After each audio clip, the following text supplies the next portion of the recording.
We just got back from closed session, so we're reconvening to open session. Roll call, please. Councilmember Nierenheim. Here. Councilmember Lowenstein. Here. Councilmember Horvath. Here. Councilmember Obaji. Here. Councilmember MD has not joined us yet. Okay. And Mayor Brandt. Here. Thank you, Vicki. Any announcement of closed session items to be made? Yes, Mayor, council members, wanted to just say for the record, the council completed closed sessions 2 and 3, did not complete closed sessions 1, 4, or 5. Those will be continued to a future meeting. And in terms of attendees, we had all previously announced attendees with the exception of Brian Campbell. He was not present for the closed session. And that's it. Okay, thank you, Joe. I'll entertain a motion to adjourn to a regular meeting of the City Council. So moved. Second. Okay, motion by Councilmember Horvath, second by Councilmember Nierenheim. Any objections? Okay, so ordered. Now I'd like to call to order a regular meeting of the City Council. It is August 10th, 2021. Roll call, please. Councilmember Nierenheim. Here. Councilmember Lowenstein. Here. Councilmember Horvath. Here. Councilmember Obaji. Here. Councilmember MD. Here. And Mayor Brandt. Here. Thank you. Let's all rise and salute the flag and take a moment of silence afterward. Okay, ready? Begin. I pledge allegiance to the flag of the United States of America, to the republic for which it stands, one nation, under God, indivisible, with liberty and justice for all.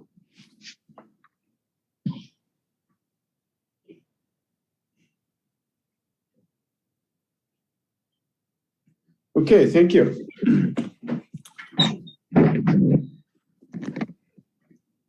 We have a couple of house cleaning items here, folks. First, announcements from council members. Councilmember Nierenheim, you have any announcements to make? I do. This weekend on Saturday, I've got my community meeting, Alta Vista Park. I'm going to have it outside instead of inside because of all the coronavirus concerns. Just at the same place we've been having it. Bring a bottle of water, bring a hat, bring sunscreen. It's great locations at the parking lot, back end of the parking lot where the tennis courts are at, and our future dog park. Actually, I got a design to show you guys today. I want to thank Meg Klein and Ted Simon from the Public Works for getting on that. We'll talk about that and amongst many other things that are happening right now in the city. I also have a community meeting, virtual online one Monday night, 6:30 to 8:30, so that if you don't feel comfortable showing up outside in a group, you're more than happy to do the online thing. Kind of gives it 2 different venues. I will have State Senator Ben Allen showing up for half hour, 45 minutes to talk about what's going on at the state level. And it's, as everyone knows what's going on, we'll give him a chance to talk his viewpoint, what's going on in Sacramento, and talk about the $10 million that we just got for Seaside Lagoon, a big win there. I want to thank him for that. He played a big part in that. So, yeah, I think that's it, actually. And we talked last time, the Riviera Summerfest is canceled. A reminder, everyone, for that. It was supposed to be in 2 weeks. Unfortunately, that's been canceled. But other than that, I think that's it. Thank you. Okay, Councilmember Lowenstein. Yeah, just a reminder that there will be a District 2 community meeting on Monday, 6 to 7:30, overlapping with District 1's. I will be, sorry that we've done this yet, but we'll be posting it on the Council District 2 page on the website, redondo.org, hopefully by tomorrow. And I'll also send an email out to remind people of it. Again, 6 to 7:30. Monday, August 16th, open mic night, so bring your concerns, and I look forward to seeing everybody then. Thank you. Okay, thanks, Todd. Your voice sounds different. We can hear what you're saying and understand you, but it sounds kind of like you're a little bit underwater. It's different than it usually is, so I don't know what's going on. Councilmember Horvath. Yeah, my community meeting virtual is going to be next Thursday, August 19th, 6 to 7:30 p.m. Okay, Councilmember Obaji. I will be speaking to the NRBVA Thursday morning, 8:30 a.m. Natural World Market here in Redondo Beach. Feel free to come out, whether you're from District 4 or not. Great business, pay sales tax to the city. And I think Councilmember MD's friends will serve me some papers. Okay, Councilmember MD. I don't know what he's talking about on that, but anyway, I just wanted to kind of make sure that the public knows that somebody has filed a petition to circulate signatures for cannabis retail licenses, and the city has been working on that. We have our own licenses coming up in September, and there's a few concerns that I have about the initiative that's going to be circulated. So I'll be talking about that at our next Zoom meeting and in my newsletter. So thank you very much. And you want to sign up for the newsletter, it's at md.org. Thanks. Okay, I don't have any announcements. Next up is approve order of agenda. Is there a motion to approve the order agenda? Or, I actually like to move some stuff around. I'd like to move city manager item. I'd like to do the after public ex parte. Let's see, hold on here. After public participation on agenda item J, I would like to do city manager items, mayor and council referrals to staff, and then the regular scheduled items, so N1. So I'd like to go after J. After J, do items O and Q, and then do item N1. Second. Okay, any objections to that? Okay, so ordered. Next up is no agency recess blue folder items. I think we have a couple blue folder items, Vicki, or one. Yes, we have two blue folder items submitted for public communications, both on J1 and for N1. Okay, is there a motion to receive and file those? So moved. Who made the motion? I'm sorry. I made the motion. Councilman Horvath seconded. Okay. Any objections to adding those to the record? Okay, so ordered. Next up is our consent calendar. Tonight, we only have 4 items on the consent calendar. Anyone can comment on any item of the consent calendar, anyone from the public, and any member can pull any item from the consent calendar. Would any member like to pull any item from the consent calendar? Okay, hearing no takers, are there any public comments on anything on the consent calendar? Vicki? We have an e-comment submitted for item H4, submitted by Mark Nelson. Mm-hmm. He states, thank you to the commissioner for their service, raising a larger question. Do we need a public art commission at all? And I'm going to refresh my screen really quick to make sure I have no other communications. Don't think we do for consent. Mm-hmm. Nope, that concludes it. I don't have anyone that's signed up to speak, and I don't have anyone raise their hand, so I think that we are concluding public comment for consent. Yeah, I will just comment that yes, we need a public art commission. They've done a lot of great work. They continue to do a lot of great work, and some small things and some bigger things. Small things like decorating our traffic boxes, and larger things participating in larger art projects around the city. So that would be my opinion about the Public Art Commission. I think it's fantastic. They wrote the policy, and they wrote the art policy, public art policy. Yep, there you go. And I want to thank Dennis Richardson for his time. So that just freed up 2 positions on the Public Arts Commission to be available. So is there a motion to approve the consent calendar? So moved. So first by Councilmember Obaji, second by Councilmember Horvath. I'll do a roll call vote. Councilmember Narenheim. Aye. Councilmember Lowenstein. Aye. Councilmember Horvath. Aye. Councilmember Obaji. Aye. And Councilmember MD. Aye. Okay, do you need to read anything, Vicki? No, sir, nothing to read this evening. Okay, great. So moving right along to public participation on non-agenda items. This is the opportunity for any member of the public to comment on anything that is not on the agenda. You have 3 minutes.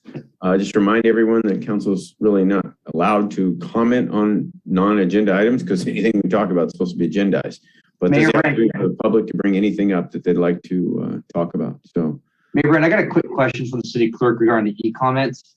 sure. I can't get a hold of the e-comments for any item. I was just looking now for the non-agenda items. I can't see them anywhere. I click on the agenda. They are link. not on the public facing page. I can't see it. I went on the agenda page and it said e-comments is not available. And I had somebody send me an email saying that the e-comments wasn't working, the function wasn't working. Actually, someone emailed me while you gentlemen were, while everyone was speaking, and I have asked the assistant to look into that right away. I don't know why. We do have submissions there because people have submitted all the way up until, oh gosh.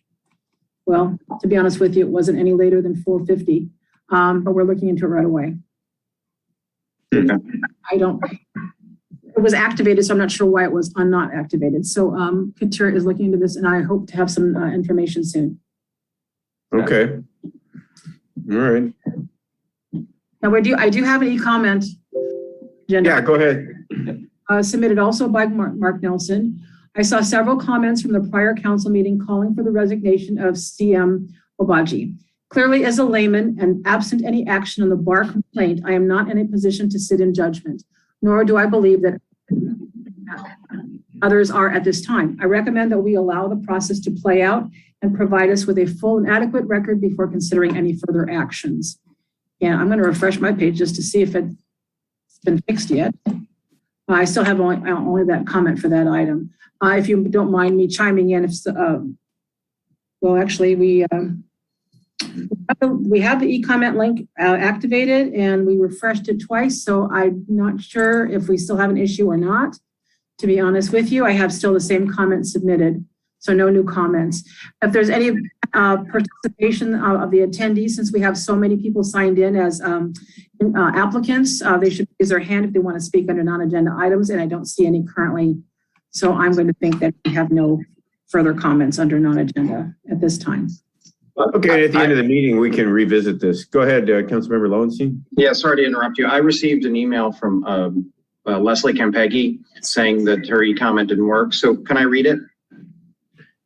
Sure. Please. Okay. From Leslie Campeggi, yesterday was the 3-year anniversary of the California Coastal Commission certification of resident-driven Measure C.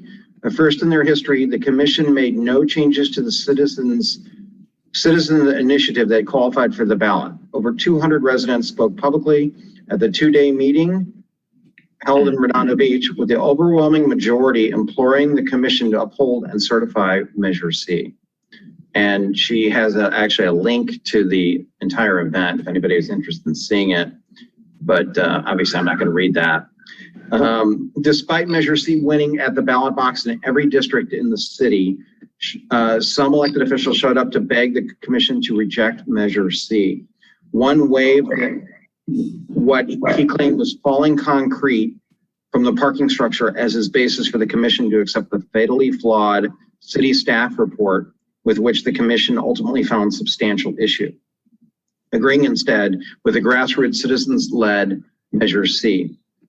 The District 4 council member at the time and Council Member Horvath didn't bother attending to advocate on behalf of their constituents who disagreed with them. They had both campaigned against Measure C in favor of the flawed and subsequently proven illegal project that was finally withdrawn. Notably, Councilmember MD not only showed up, but spoke out against the voting majority in her district, asking the commission to reject Measure C. Litigation with the developer stalled our progress of harbor development due to the previous council's non-resident centric and grossly premature decisions that have cost our city tens of millions of dollars. Today, with better leadership in place, we're finally seeing light at the end of the tunnel. Thank you, Mr. Mayor and District 1, 2, and 4 council members. We look forward to the District 3 and 5 council members' abandonment of outside special interest groups in favor of our quality of life too. Leslie Campeggi, Redondo Beach. Just to let you know. Any more, Vicky, pop up? No, there aren't, but the e-comment is activated and the link is live. So I'm not sure with Ms. Campeggi's communication, but we will reach out to her after the meeting. Okay, well, if some more pop up, maybe at the end of the meeting, we can read them. Absolutely. It just went live now. I refreshed the page again and it came up right now. So Thank you. What came up? the e-comment link, it says I can click on it now. Oh, okay, but there are no e-comments to read right now, Vicky? I see actually 5 in total, with including Leslie Campeggi's. Can you see those, Vicky? Or? Actually, not 5, Vicky, so you know what? I'm going to actually take a moment to log out and log back in. Oh, wait, hold on. This might be a different day, actually. Hold on. I said August 10th, Yeah. and then I click on it. Oh, was it one comment now? You know, it moved me over to a different day. 4 comments. Well, go ahead and log out and log back in, Vicky. Yeah, we have 4 comments submitted currently on my end as well, but Yeah, okay. It's working now, so it's fine. That one was it. That was it. That's all I had there. Anything else, Vicky? No, sir. Okay, thank you. Okay, next up, we move the agenda around, will be city manager items. Joe. Yes, Mayor, council members, really just one item tonight. You'll recall as part of a prior strategic plan, there was direction to appoint a city manager's task force focused on cannabis regulation. We have a committee that met extensively. We had a break during the time of COVID-19. We've recently had some additional meetings. We will be before you with a series of recommendations in September. So I just wanted to let you know that that report is forthcoming. Redondo Beach is unique in that we had this group formed and we'll be back before you with the report. So that was really it, just a preview that you've got a report along those lines coming. So nothing else for me tonight. Okay, great. Thank you, Joe. Next is mayor and council referrals to staff. Councilmember Narenheim. I do. Let me open up something here real quick. The sailing program is coming back as a report, correct? That was part of the budget stuff, and we're coming back with that. Right, Joe? I would ask for help from Mike if he remembers. We did a budget response report. I'm not sure whether there was a follow-up action related to the sailing program. Yeah, I believe, I can't remember if it was part of the motion or a separate coming back with an update on what the program is, sort of what the finances are, how it works. I think that's part of the. And when was that? I think we may have said September or October. I don't remember the specific date. Okay, that's fine. That's fine. And then let me close this out. Tree ordinance is coming back this month. I believe that's a report that's coming at your next meeting. Next meeting, okay. And then that's checkup items. And then I'd like to make a referral in the spirit of commission meetings, actually. I'd like to bring back next week. I make a motion to bring back next week a change in our commission ordinances. I'd like to move regarding the removal of commissioners, because there's been a long withstanding issue. Looking at the ordinances, there is a section, the Harbor Commission 2-9.707, removal of members. I like to actually move that section to the Uniform Regulations Article 1. So the motion is I'd like to move the following section 2-9.707, removal of members, under Article 7 of the Harbor Commission, and move it to Article 1, Uniform Regulations, under a new section 2-9.108. And just bring that back next week. Simple change. Nothing else needs to be done. 108? 109 or one, is it 108 is the last one, or 107? Thought there was a 108. Oh yeah, let me check. Let me just check to make sure, because Q code I have it open actually. I thought it was maybe 109 is the first open one. 109. Okay, 109. 2-9.109, so that we can have this uniform all the way throughout all the commissions. Can I? Okay, is there a second? Can I second with amendment? Yeah. Yeah. What's your amendment? That the term "the commission" with initial caps on the C be changed to "any commission," lowercase c. Oh, good point. to resolve any ambiguity. Good point. I like that amendment. Yes. Okay, is that clear, Joe? Joe or Mike, is that clear? Not. Yeah, but just to make sure, we have to two-step this, right? You can discuss that specific change next week as a standalone item. And then if the council, after evaluating it, decides to give us direction, we would then prepare the ordinance for first reading at a future date. It's just to make sure it's It's agendized for discussion for possible action. Yep. Next week. Okay, that sounds easy enough. Yes, Okay. it'll be a very brief staff report. It'll just kind of be the topic, and then this was a referral on this date. Yep. Perfect. Simple. Okay. Is there any objection? Okay, so order. Anything else, Councilmember Nierenheim? That's it. Thank you. Councilmember Lowenstein? Thank you. Councilmember Horvath? No, thank you. Councilmember Obaji? Oh, thank you. And Councilmember MD? No, thank you. Okay, here we go. So with that, we are now to our main item for the night, and that is Mayor and City Council conduct applicant interviews for appointments to the City of Redondo Beach boards and commissions. So I'll just start off with welcoming everybody and thanking you for stepping up to participate. I don't have enough of you and really appreciate you guys taking an interest in being willing, to go through this whole process. They're important, and everybody is qualified. It's really where your interests lie and where you feel your strengths lie. There's no, requirement for most of them. There are some with the Harbor Commission, some with the Preservation Commission, which have to be met. But generally, you don't have to be a land use expert, for example, to be on the Planning Commission.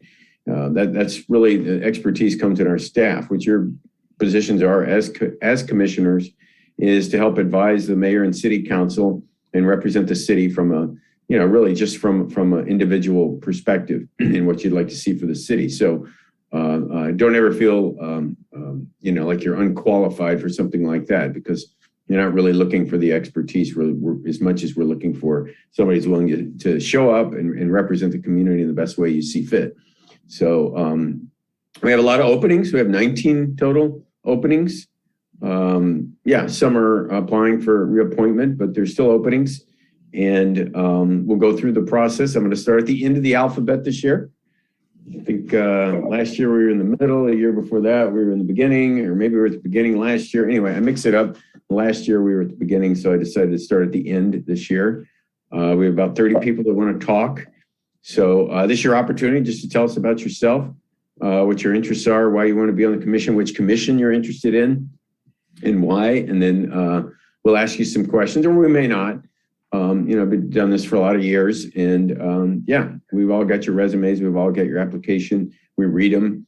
And then what happens after this, after tonight, it's a little bit of a compressed schedule this year because we had to push it back. By the way, apologies for setting up a time in mid-July, and then we had technical difficulties, which we're all familiar with. So thank you for your patience in showing up a month later. But the way this will work is then the mayor, I'll get your recommendations from the council members by August 25th. And then I will make my appointment September 7th, maybe September 21st at the latest. But I'll make my appointments and they will all be subject to approval by the city council. So that's the process. Have the interviews tonight. I'll get recommendations from the council members by August 25th. And then my appointment's either September 7th or September 21st, one of the two. And then you'll be sworn in October 1st to serve for 4 years. So that's how the process works. That's the calendar. Again, thank you for coming. I'm going to go through the list of people who have said that are on the spreadsheet that they're going to show up and are interested in different commissions. Again, just tell us a little bit about yourself. Nothing, no big deal. And you may get some questions from the council about why you want to serve and, about your background, that sort of thing. But again, it doesn't really, it helps to have some expertise in an area, but you don't have to. So With that, I'll start at the end, which is Jerry Woodham. Jerry is currently on Budget and Finance, and it looks like that's your first and only choices to be reappointed. So Jerry, are you there? Before I actually make Mr. Woodham a participant or a panelist, I want to just interject just a little bit really quickly. Sure. So you know, on the consent calendar tonight, you accepted the resignation of a member of the Public Art Commission. So now 2 vacancies for a term ending on September 2022.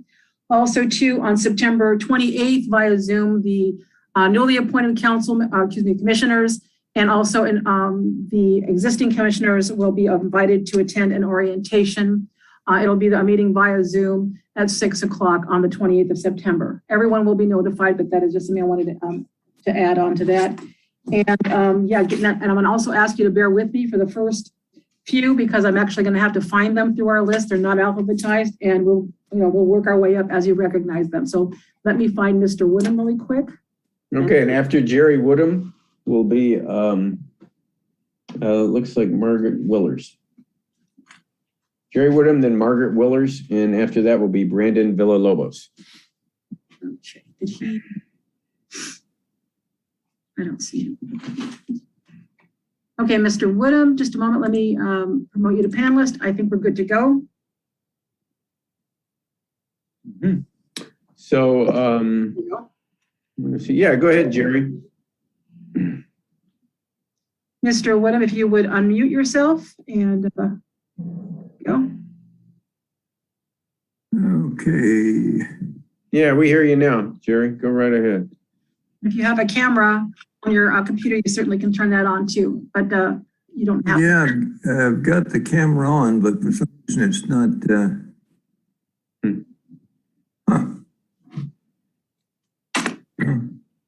I'll go ahead and talk. I can't get the camera to come on apparently. Yeah, go ahead, Jerry. Okay.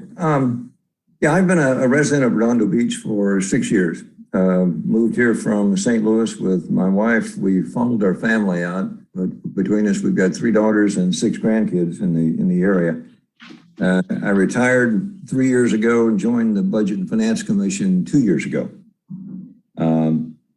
It's been a great experience so far. My work history, I ended my career with 15 years as an investment consultant. Before that, 3 years as Chief Investment Officer of San Diego County, 5 years as Treasurer Chief Investment Officer for St. Louis University, and 15 years before that at Washington U. MBA from a local university, from Chapman University. Again, I applied only for budget and finance. I think that's where my talents lie. I think that budget and finance has been and can be very helpful to City Council. All 7 members that we have now have good backgrounds, are very interested in what they're doing, and we work well together. I've enjoyed this position and look forward with your approval to continuing for a few more years. And happy to answer any questions. Okay, well, thanks, Jerry, and really thanks for your service. I heard nothing but great things about your expertise and your participation in budget and finance. So, yeah, thanks for stepping up for another 4 years. With that, Councilmember Obaji. A quick question, Mr. Woodham, and I've watched you also on budget and finance. I really appreciate the professionalism that you all bring. My question for you is, what are you most proud of in the four years you've served as the Budget and Finance Commission? I think the thing that I would, the input on the budget has been useful, but I think clearly the thing that most of us would say we're proud of is our assistance in doing the recent bond issue. We're always looking for a major issue like that, and the savings that we're able to provide to the city of Redondo Beach over the next 25, 26 years are quite substantial. And in my career, I've done bond issues, and I've invested pools of money as well. So they sort of go hand in hand. But doing something like that with an outcome that substantial and being right in the thick of it, it made me wish I hadn't quite been retired yet, because it was enjoyable. So that was the kind of thing I like to do, at least. Thanks. Okay, Councilmember Lowenstein. Yeah, hey, Jerry. I want to thank you for the help you provided us in finding the vendors we used for that bond refinance. So you've been really helpful with that. Wanted to ask you your thoughts on zero-based budgeting. I know that's something that has been brought up with budget and finance, and maybe a quick summary on how you think it could help our city cut our expenses and have more money available for other necessary things that we have to spend.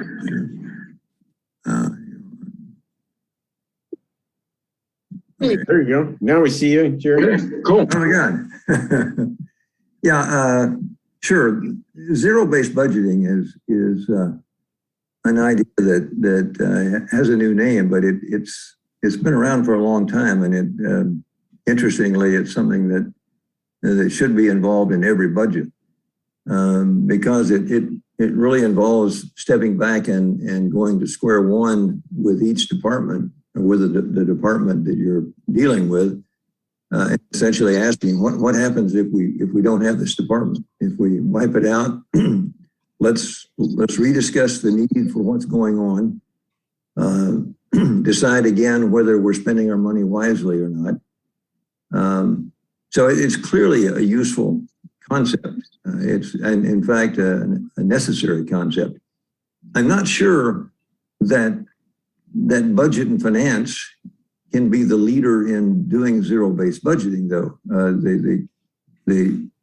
Those kinds of decisions, we can help, we can advise, we can do some work, but eventually that decision boils down to the decision makers, to the board of trustees if it's a corporation, to the city council in the case of a governing body such as Redondo Beach. So it's useful, it's necessary, it's something we should look at. But in practice, I think the onus is going to be more on city council, as it should be. I mean, you make the decisions, we advise, and you then further analyze and make decisions. But in zero-based budgeting, the budget and finance doesn't have its finger on the political pulse as much as city council does. And when we're talking about taking a department and going back to square one, some of those priorities have a definite political issue that may be difficult for a commission to weigh. So long answer, it's necessary, it's useful, it's something that I think we should be looking at and deciding how to use. In an organization such as this, you do zero-based budgeting and look at a different entity or different department each year. It's unrealistic to expect it to happen to all departments at the same time. So over a 4 or 5 year period, you'd visit every department and go through that same routine. So very useful. Thank you. Thanks. Okay. I don't see more questions. Thank you, Jerry. Appreciate it. You bet. Thank you. Next up is Margaret Willers. Margaret. Hello. Hi. I hear you loud and clear. Good. Thanks for joining us. Very welcome. I'm delighted to participate. I've lived in Redondo Beach about 7 years. Before that, we spent 21 or 2 up in Hollywood, in the Larchmont area. Mm-hmm. Because of where I live, I've become involved in where I live and wanted to become involved in the greater Redondo Beach area. I'm in Council 4. So Mr. Obagi is my councilman. I have contacted him in the past, and he's been working very diligently with us. I'm interested in either the library or the art commissions. Mm-hmm. You said library, because you didn't mark down a library, but I'll mark it down. I hadn't before. I talked about suspensions, and I realized that's a non-entity, really. Mm-hmm. Yeah, they don't mean to. Which is your first choice, library or Library would be my first choice. public art? Okay, library. Okay, I'll change it for you. Thank you. Yeah. Thank you.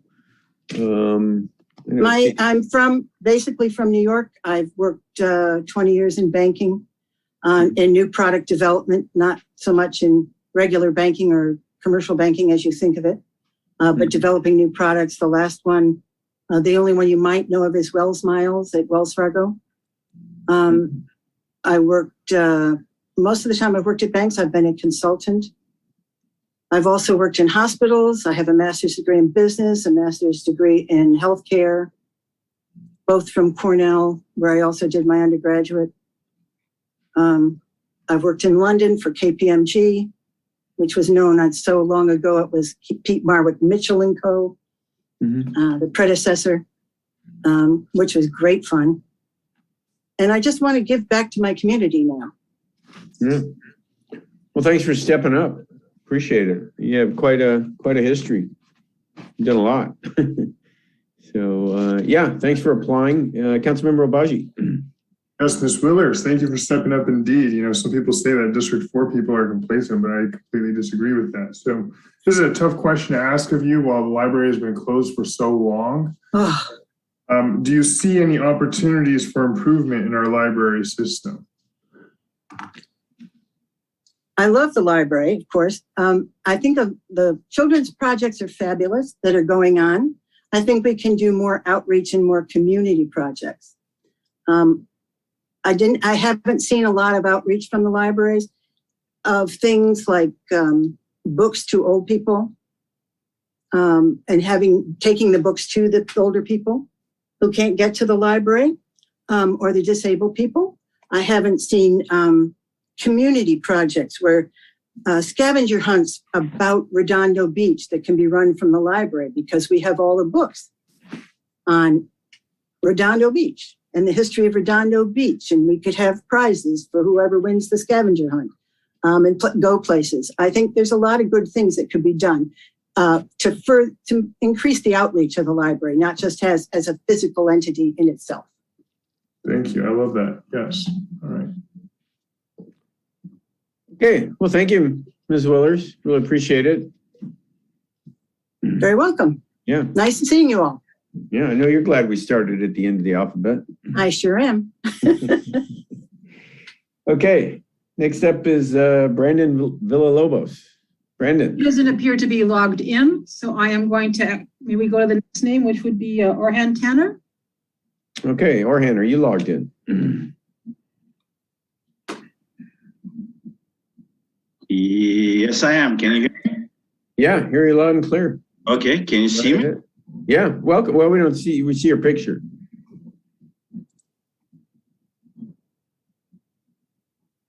So, let's see here. Yeah, I don't know. It seems to be some sort of delay. Jerry Woodham had the same problem, but yeah, we can hear you. So go ahead. I noticed your first choice and only choice is the Public Art Commission.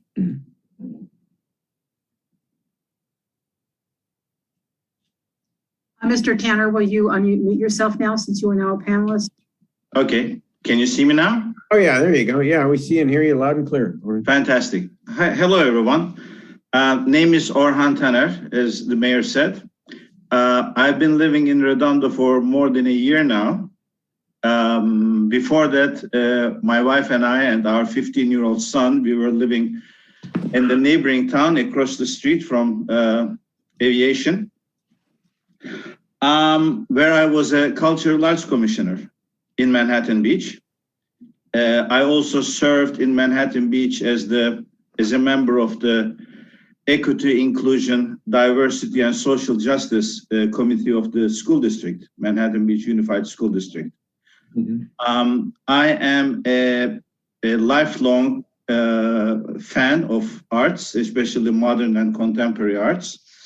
I used to be a owner of an international art fair, an art fair director, a gallerist, as I mentioned, my wife is an artist. So we are very much involved in arts, and I was very happy that I was given the chance to serve as a commissioner of culture and arts in Manhattan Beach when we lived there. I am very interested in becoming a member of this esteemed commission because I really do believe that Redondo Beach is unique when it comes to its future regarding arts and culture. If I may just summarize it in less than a minute, I do believe that because of the LA Olympics in 2028, Los Angeles is bound to become an even bigger global destination than it is right now. And obviously, arts and culture is a major component of the type of activities that visitors look for. And the coastline has been relatively dormant, even though we have some of the world's greatest museums and concert venues and so on and so forth, ranging from LACMA to the Hollywood Bowl. But the coastline has been relatively dormant. The coastline all the way from Long Beach to Malibu, and Redondo Beach being in the center of it, and who has a critical mass. I believe that there's a incredible potential here that we can attract incredibly high level visitors, by the way, also year round to Redondo Beach. And they will obviously help the local population to get acquainted with a very higher level of arts and cultural activities as well. So I think there's a lot of it can be done. As for myself, I have a master's in education from Harvard, and I lived in New York City for a long time myself, and I am a consultant to businesses. That's my current job, and I would be more than happy to answer any questions you may have. Thank you. Well, thank you, Mr. Turner. That's a great background you have for this, and you're already thinking ahead, which is fantastic. I think most of the people I talked to said we could use a lot more art in the South Bay, no question about it. I did want to interject for everybody that, and as you can see, Mr. Turner's already thinking ahead and talking about forming a nonprofit. You don't have to be on a commission to make a difference. So, regardless of whether you get on a commission or not, I was never on a commission, okay? I applied, but it's complicated what it would put me on. It had to do with development issues. I was more of a slow growth, and they weren't. So I was never on a commission. I think probably most people up here were never on a commission. So don't feel like you have to get on a commission to make a difference. And I was making a big difference long before I ever even got elected to city council. So it's nice to be on a commission, but you don't have to be. You can show up at commission meetings, which I did. You can show up at city council meetings and be as involved and as active as you want to be. And often activists are get a lot more done than us up here, believe it or not, because you can focus on a particular issue and you become the subject matter expert on that issue, and then people will listen to you. And whereas a council member, you've got so much on your plate, it can often be hard to stay focused and do the hard work that's required on a particular issue. So, with that, I'll open up a question to Councilmember Obaji. A quick question, Mr. Tanner. Thank you for applying. Do you see any opportunities for installation of or erection of art in North Redondo? And if so, where? I certainly do. I mean, the Artesia Boulevard obviously there's the word art in it.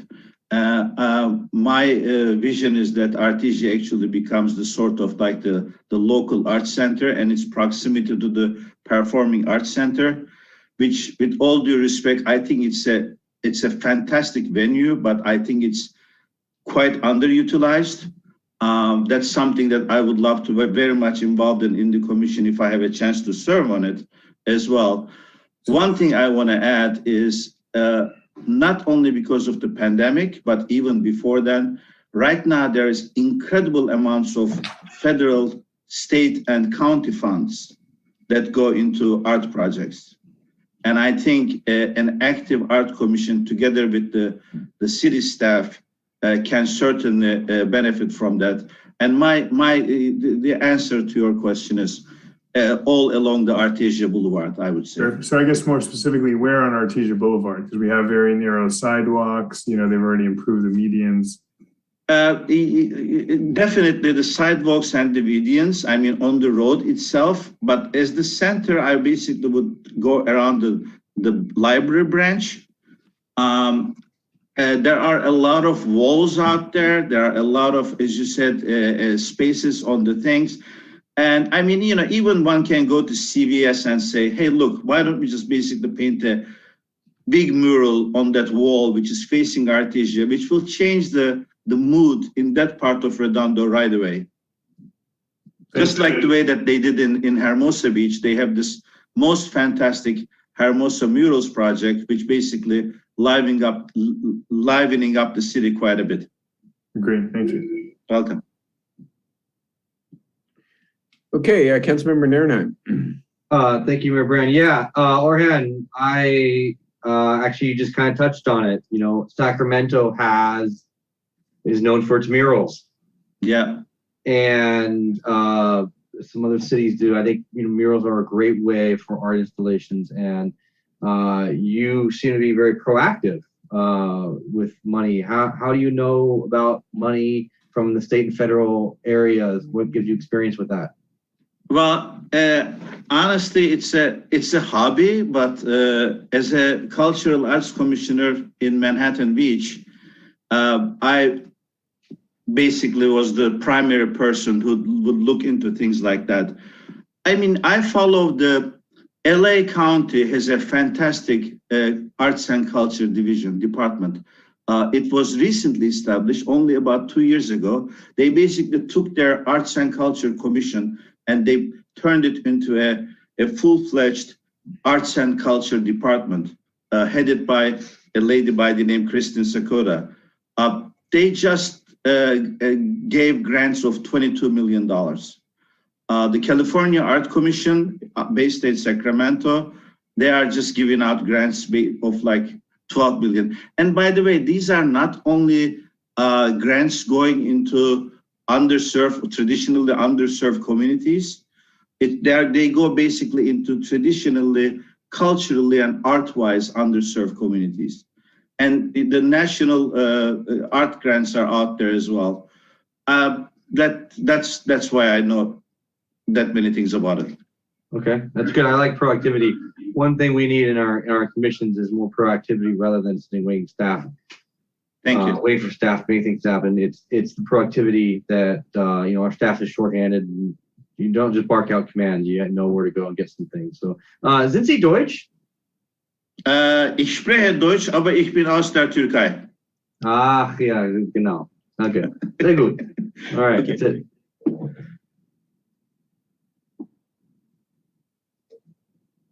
Sorry.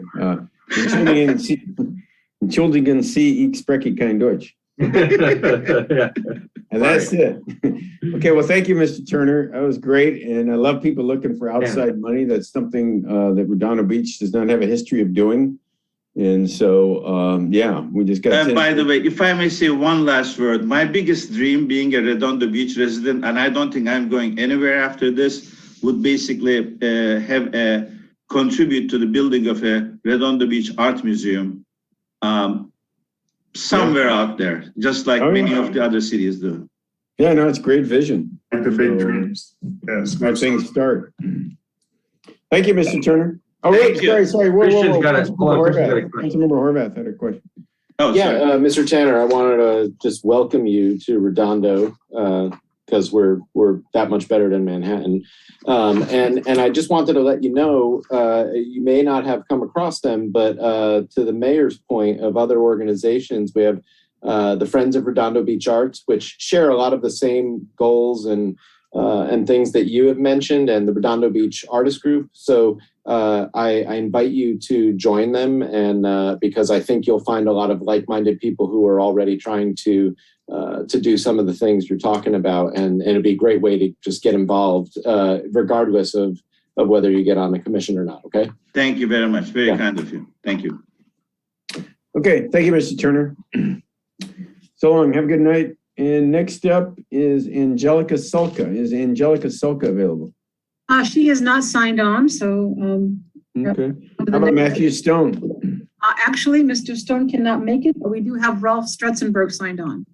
I thought I saw Matthew Stone on here. We have a notification that he can't make it. I'll double check for you. I guess I'm seeing something. That happened before. Okay, did you want to hear Mr. Stretzenberg first or Mr.? Yeah, absolutely. Okay, great. Good evening, Mayor and Council. I'm on with video or with audio. I don't see an option for video. Is it something that'll pop up for me here? Vicki, have you released that? In a moment, and I will do that. Not that you're going to see much of me anyway, but. Well, we see an R right now. Join us, panelists. And now, give me a second. You're not showing up there. This is frustrating. Give me a second.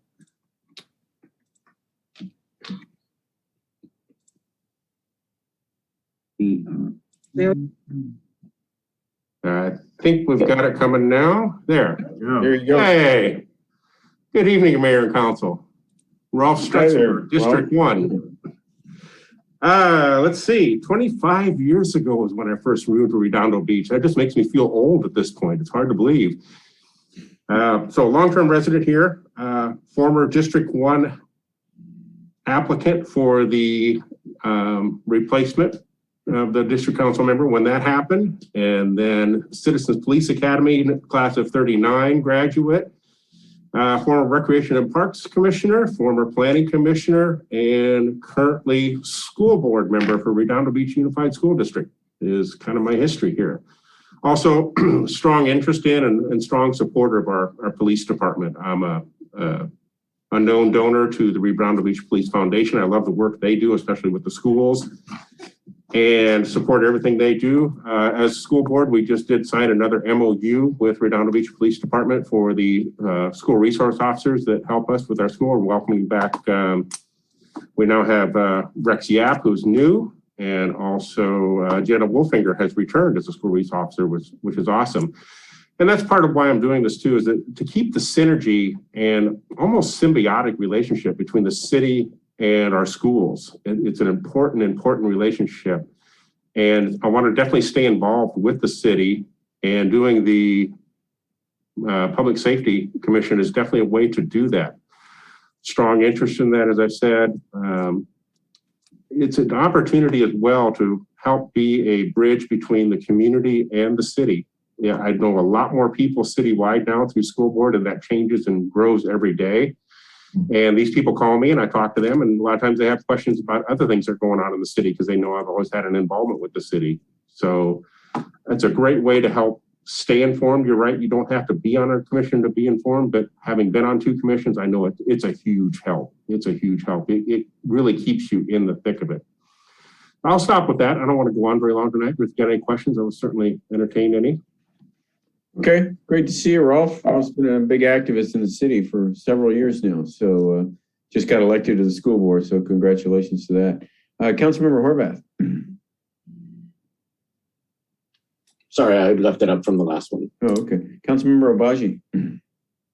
Hi, Mr. Stretzenberg. Thank you so much for being such an active member of the Redondo Beach community. I know you come to my community meetings, even though you live down in South Redondo, and you are awesome. So appreciate your service on the school board. My question to you is, what makes you think that you can be appointed to a commission while you're on the school board when you had to resign from the planning commission because you assumed the school board position?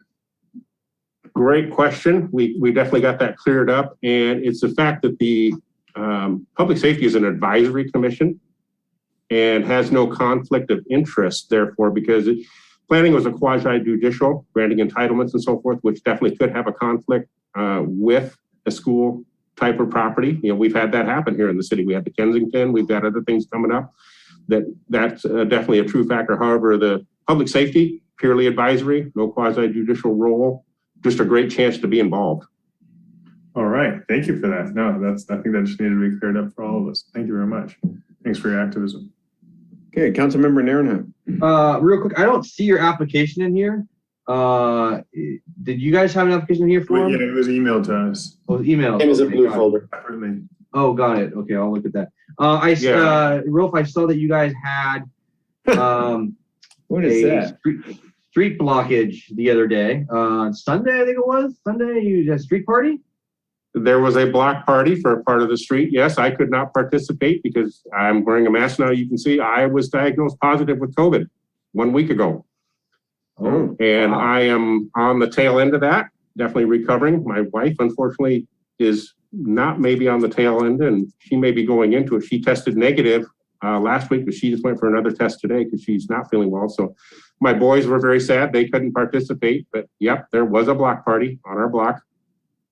I'm really sorry to hear that. I did not know. I have actually someone that I know very close with who just got diagnosed with COVID again, and they were actually, the whole family actually got it, and they were all very careful, and they were all vaccinated. So it's, going around. Yeah, fortunately, the boys have both tested negative, and they've showed some symptoms, but they've been fine. And it's such a random thing. I have no idea how. I'm a breakthrough case. I'm fully Pfizer vaccinated back in April. So I'm one of those breakthroughs. The reason I said regarding the shutdown, how did you find the shutdown of the street to go with, for this dealing with the police, and it was a great event. I drove by after work and it was all done, but did you organize? Who organized that? No, I did not take part of that. Okay. We've got a couple other neighbors down the street that have been very actively involved with the, kind of bringing the neighborhood together on, especially the 400 block of where I'm at, and some new families that have moved in, and younger kids. That's a real synergy that brings people together, is the younger kids. That's been a growing factor on our street in the 11 years that we've been here. Okay, perfect. Thank you. Okay, well, thank you, School Board Member Strutzenberg. Appreciate you showing up and continuing to step up. And a real quick thank you to Mayor Brandon. I know Mike was answering, you're probably still listening. You guys did an awesome job with the LRB video.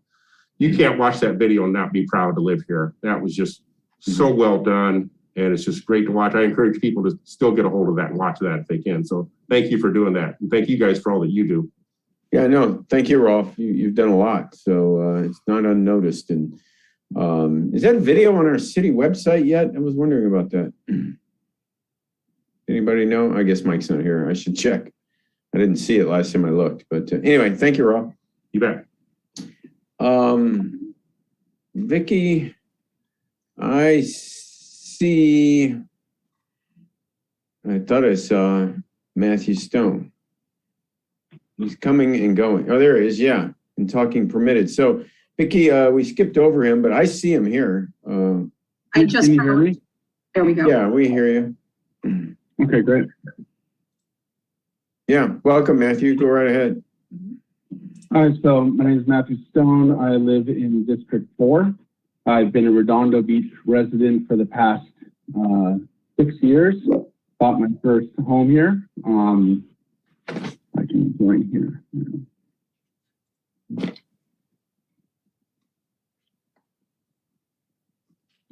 Circling around.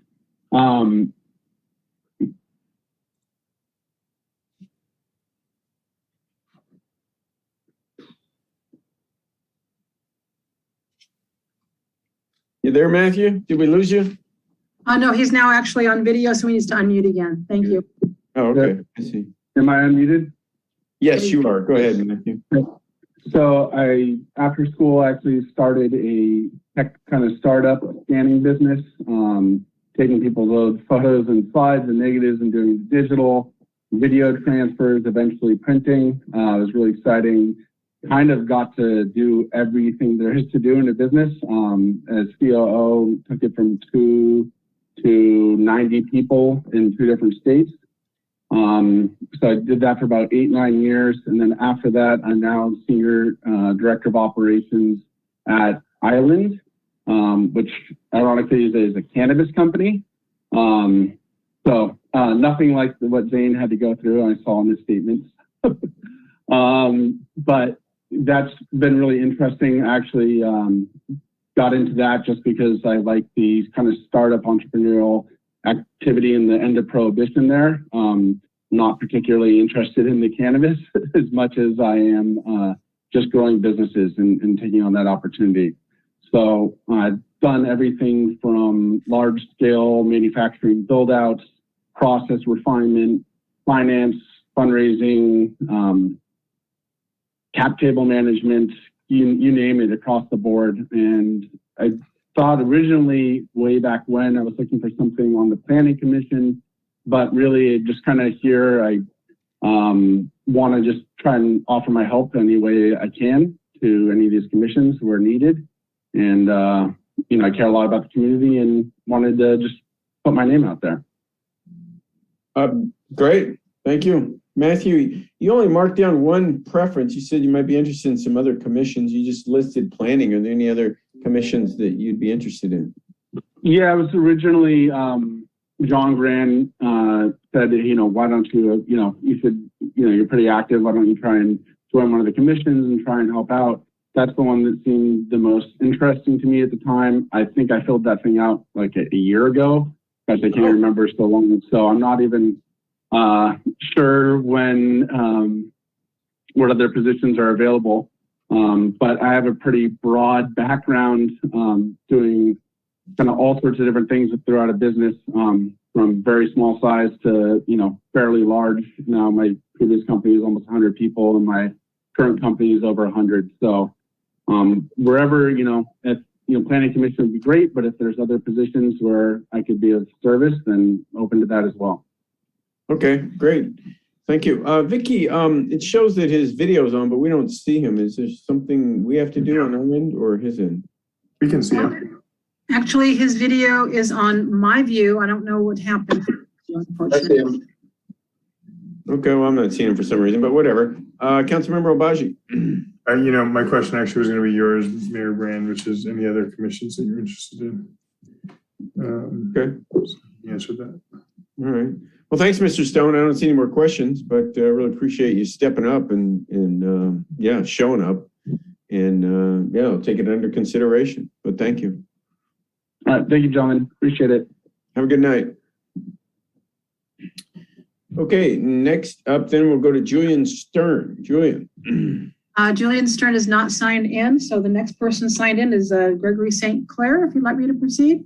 Yeah, Gregory St. Clair, and after Gregory St. Clair would be Mel Samples.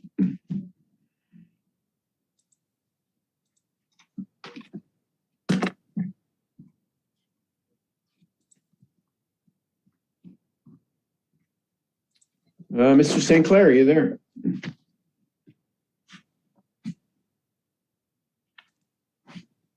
There we go. I found the unmute. Good evening, Mr. Mayor and fellow council members. How are you this evening? Good evening. Thanks for joining us. My pleasure. Thank you. Go right ahead. Tell us a little bit about yourself and whatever your interests are. Oh, super. Okay. Well, I am a 22-year resident of Redondo Beach. I've had two daughters who graduated as Seahawks, and I've had the pleasure of living in our community. I'm a commercial real estate professional. I've had the pleasure over my career, and I'm currently very active in commercial real estate.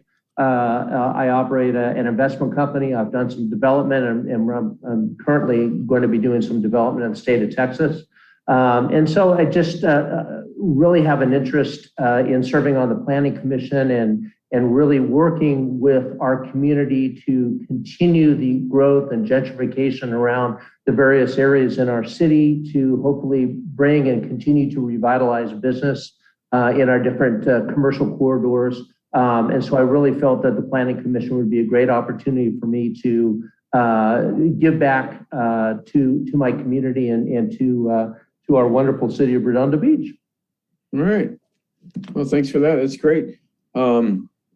How long did you say you lived in Redondo Beach? 22 years. Yeah. We moved into Redondo when my wife was pregnant with my first daughter from far away Hermosa Beach. There you go. Well, that's a generation for sure. Yeah. I'm not seeing any questions for you. I don't want you to take offense to that. People just see your resume and listen to you, and it's good to meet you. But I'm not seeing any questions right now.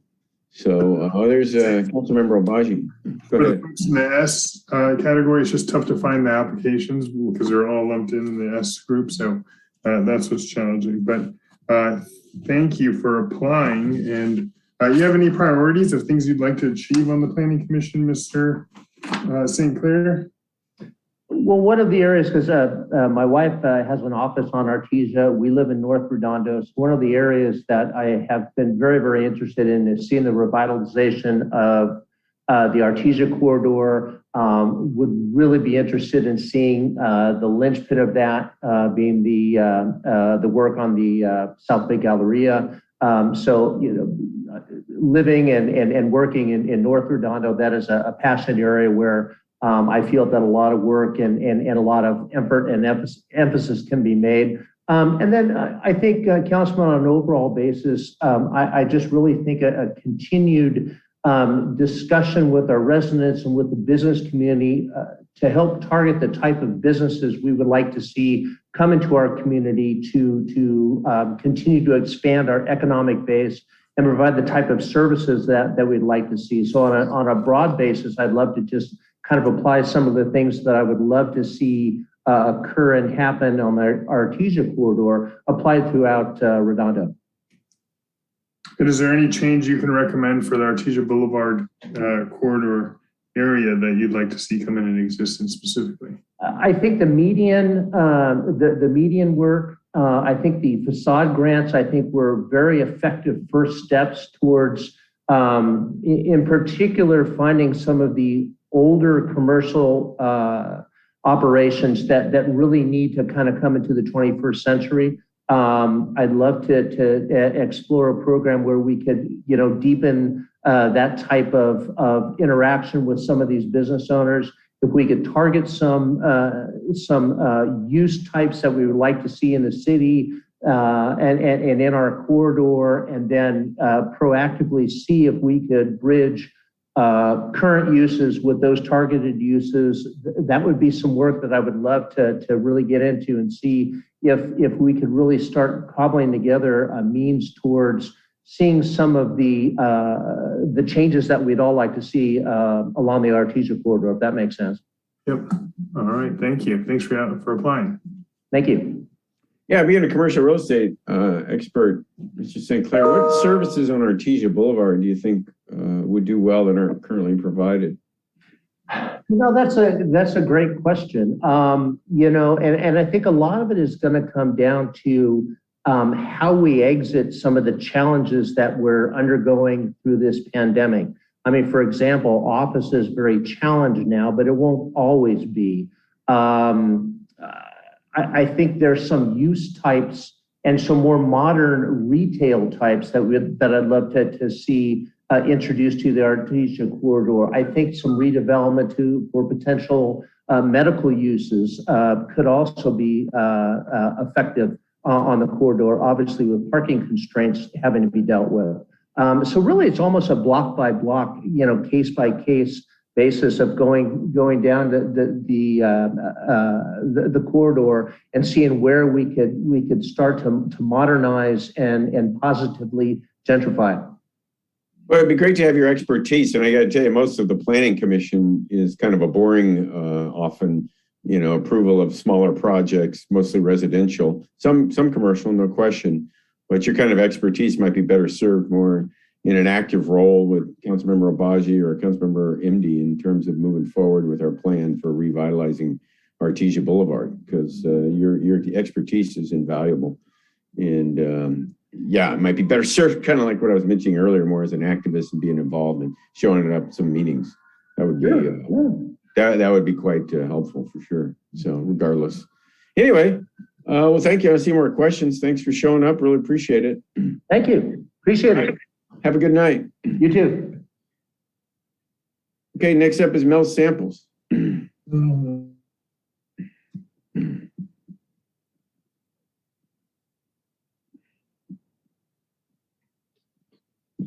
Mel Samples, Budget and Finance. Way too many buttons here.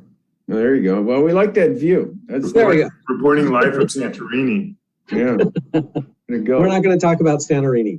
Mr. Mayor, Council, It's good seeing you all, and thank you for having me here. As you know, I've been on the Budget and Finance Commission for the last 4 years, so I'm applying for reappointment. I've been a resident of District 5 for 30 plus years. I have a master's in technology management, and I've been a consultant for many years dealing with public safety, strategic planning, and technology systems. So I think one of the things that I bring to the Budget and Finance Commission is this longstanding expertise and knowledge of how local governments and state governments work across the country. And it helps inform me in some of the questions that I've asked and some of the things that we've been working on in Budget and Finance. I'd like to take credit for a lot of the Commission's activities over the last 4 years. But the reality is, just as Commissioner Woodham mentioned, we've operated as a team. And even with the movement of commissioners in and out, we've been very effective, I believe, as a team. And we've asked some very serious questions. And I think we've provided some very good input to the City Council and to you, Mr. Mayor. Couple of things I'd like to see. I noticed that you asked Commissioner Woodham about zero-based budgeting. This has been something that's been swirling within our commission now for a few years. And I think one of the things that's important is our city has been doing incremental budgeting for years and years and years. So the importance of zero-based budgeting is whether we do it department by department or we do it as a one-time citywide effort.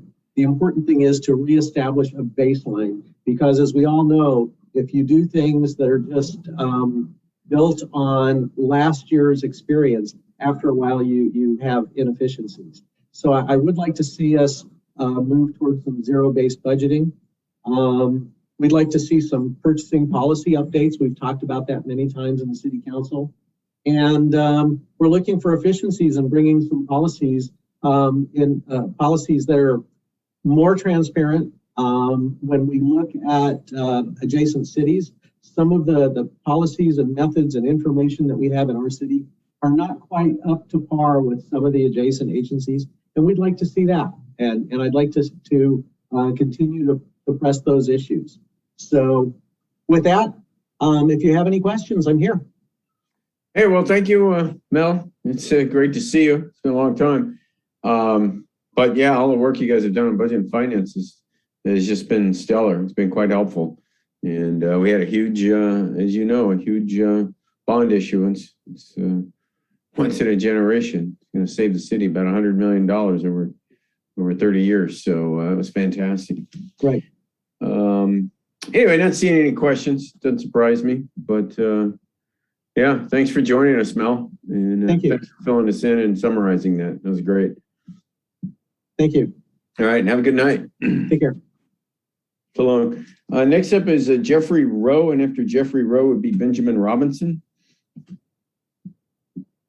Hey, how are you doing tonight? Can you hear me?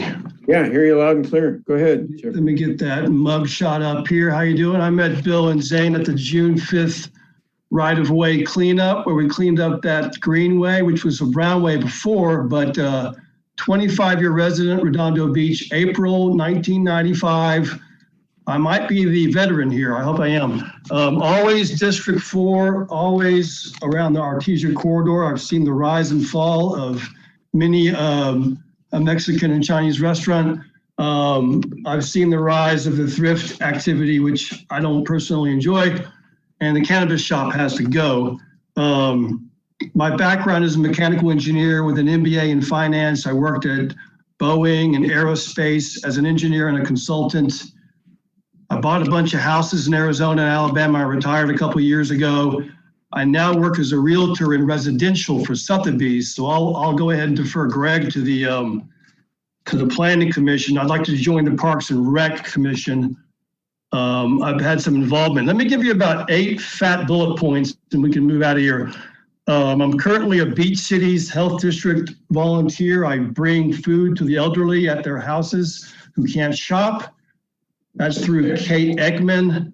I'm a current member of the Redondo Beach Community Engagement Board with Keith Kaufman and Joe Hoffman. That's been really good. We started a neighborhood watch here about 9 months ago. I'm a captain on Rockefeller. So we're watching out for crime and trash, you guys.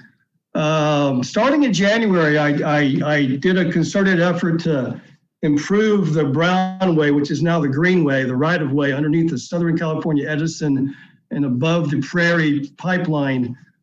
Beautiful corridor. It's green again. I started a campaign by calling and emailing Mike Klein of the Public Works, and he was gracious enough to take all my calls or call me back. And it took him a few months to get the sprinklers all fixed. Sorry about that. All right. Real estate. It took a few months to get the sprinklers and the controllers fixed, but now it's green. There's still more work to be done. June 5th, we had the cleanup out there on the road. We're going to have one, I think, on Labor Day, another volunteer cleanup activity. I'll engage Zane and Paige Brunt, who are involved with that. So another cleanup. July 5th, we actually had a hot dog party out there. And I hope to have another hot dog party on Labor Day, a cleanup on Labor Day Sunday, followed by another get together out there in the grass because it's green. We can hit golf balls now. So I appreciate your time. I think I could contribute quite a bit to the community. Well, that's a long list, Mr. Rowe. I had to write them down. I had to write them down because my memory is like a field mouse. Field mouse. I hadn't heard that one before. I made that one up. Sorry. I think I know what you mean. Yeah, your willingness to deliver food for the elderly. I mean, that's just really stellar to step up and do something like that. I'd always thought about the elderly, especially during COVID. You know, many are home alone and really don't have access to that kind of help. So, yeah, thank you for that. Hey, can I add one more? This is a question for the panel. Now, I've been trying to engage the homeless pallet shelter for about 8 months now. And my idea is to provide an education program where someone, myself or other volunteers, could come and help educate the guys at the pallet shelter with resumes, job skills, life skills. But I'm not, Lisa Gray, or is it Linda? Lisa Gray has left the organization. Do you know about that program? Yeah, absolutely, Jeff. And I know you guys do. I'm sorry. Who should I reach? Yeah. I see your phone number here. I'll give you a call and connect you with who you need to be connected with. But that's a great offer. I know they'll appreciate it. They do have a program, a short program, but I don't think it's expansive enough to get these guys, jobs. Well, yeah, I'll let you talk to the new manager and you guys can figure it out. Thanks, Bill. I appreciate that so much. You're a great example of what I was talking about earlier, making a difference. You don't need to be on a commission. You don't need to be on the council. You take an active role in your community and you can get sprinklers fixed. You can do much bigger things too. So, yeah, so it's, you're a poster child for that. Thank you. Thank you, sir. Appreciate that. Councilmember Obaji. Yeah, I just wanted to thank him because, Jeff, you've done great work in our district. I really appreciate your dedication. You are the squeaky wheel that gets things done. So one thing I'll tell you is that we cannot discuss homeless shelter. It's not on the agenda in this meeting. And let's discuss the date of the next cleanup because we don't want to do it on holiday weekends. A lot of people will be out of town. But I like the thought, but let's chat about that. But no, thank you. Thank you for your interest. Why do you think in District 4, why do you think it's important to be on a Parks and Recs Commission? What do you think what do you think you could bring to the Parks and Rec Commission? I think, being in real estate, I have a passion for improving the community. Right now, like you said, I'm kind of the conduit between my neighbors along the Rowe and Public Works. I generally give feedback to my neighbors in my neighborhood watch on what's happening in North Redondo. So I'm kind of like the go-to guy as far as the community spokesperson for Rockefeller Lane and up the Rowe.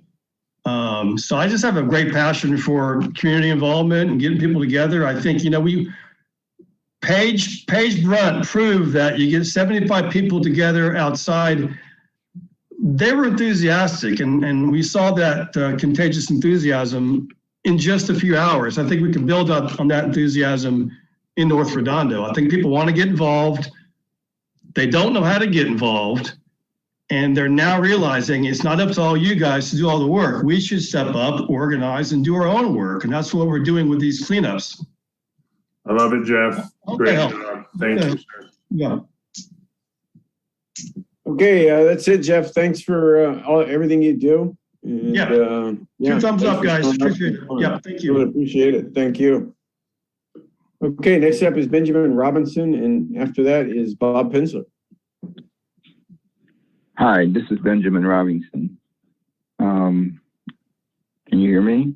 Yeah, we hear you loud and clear. Welcome. Yes, sir. Oh, well, thank you. Thank you. I'm a Navy veteran. Following the Navy, I graduated from Ball State University undergraduate school.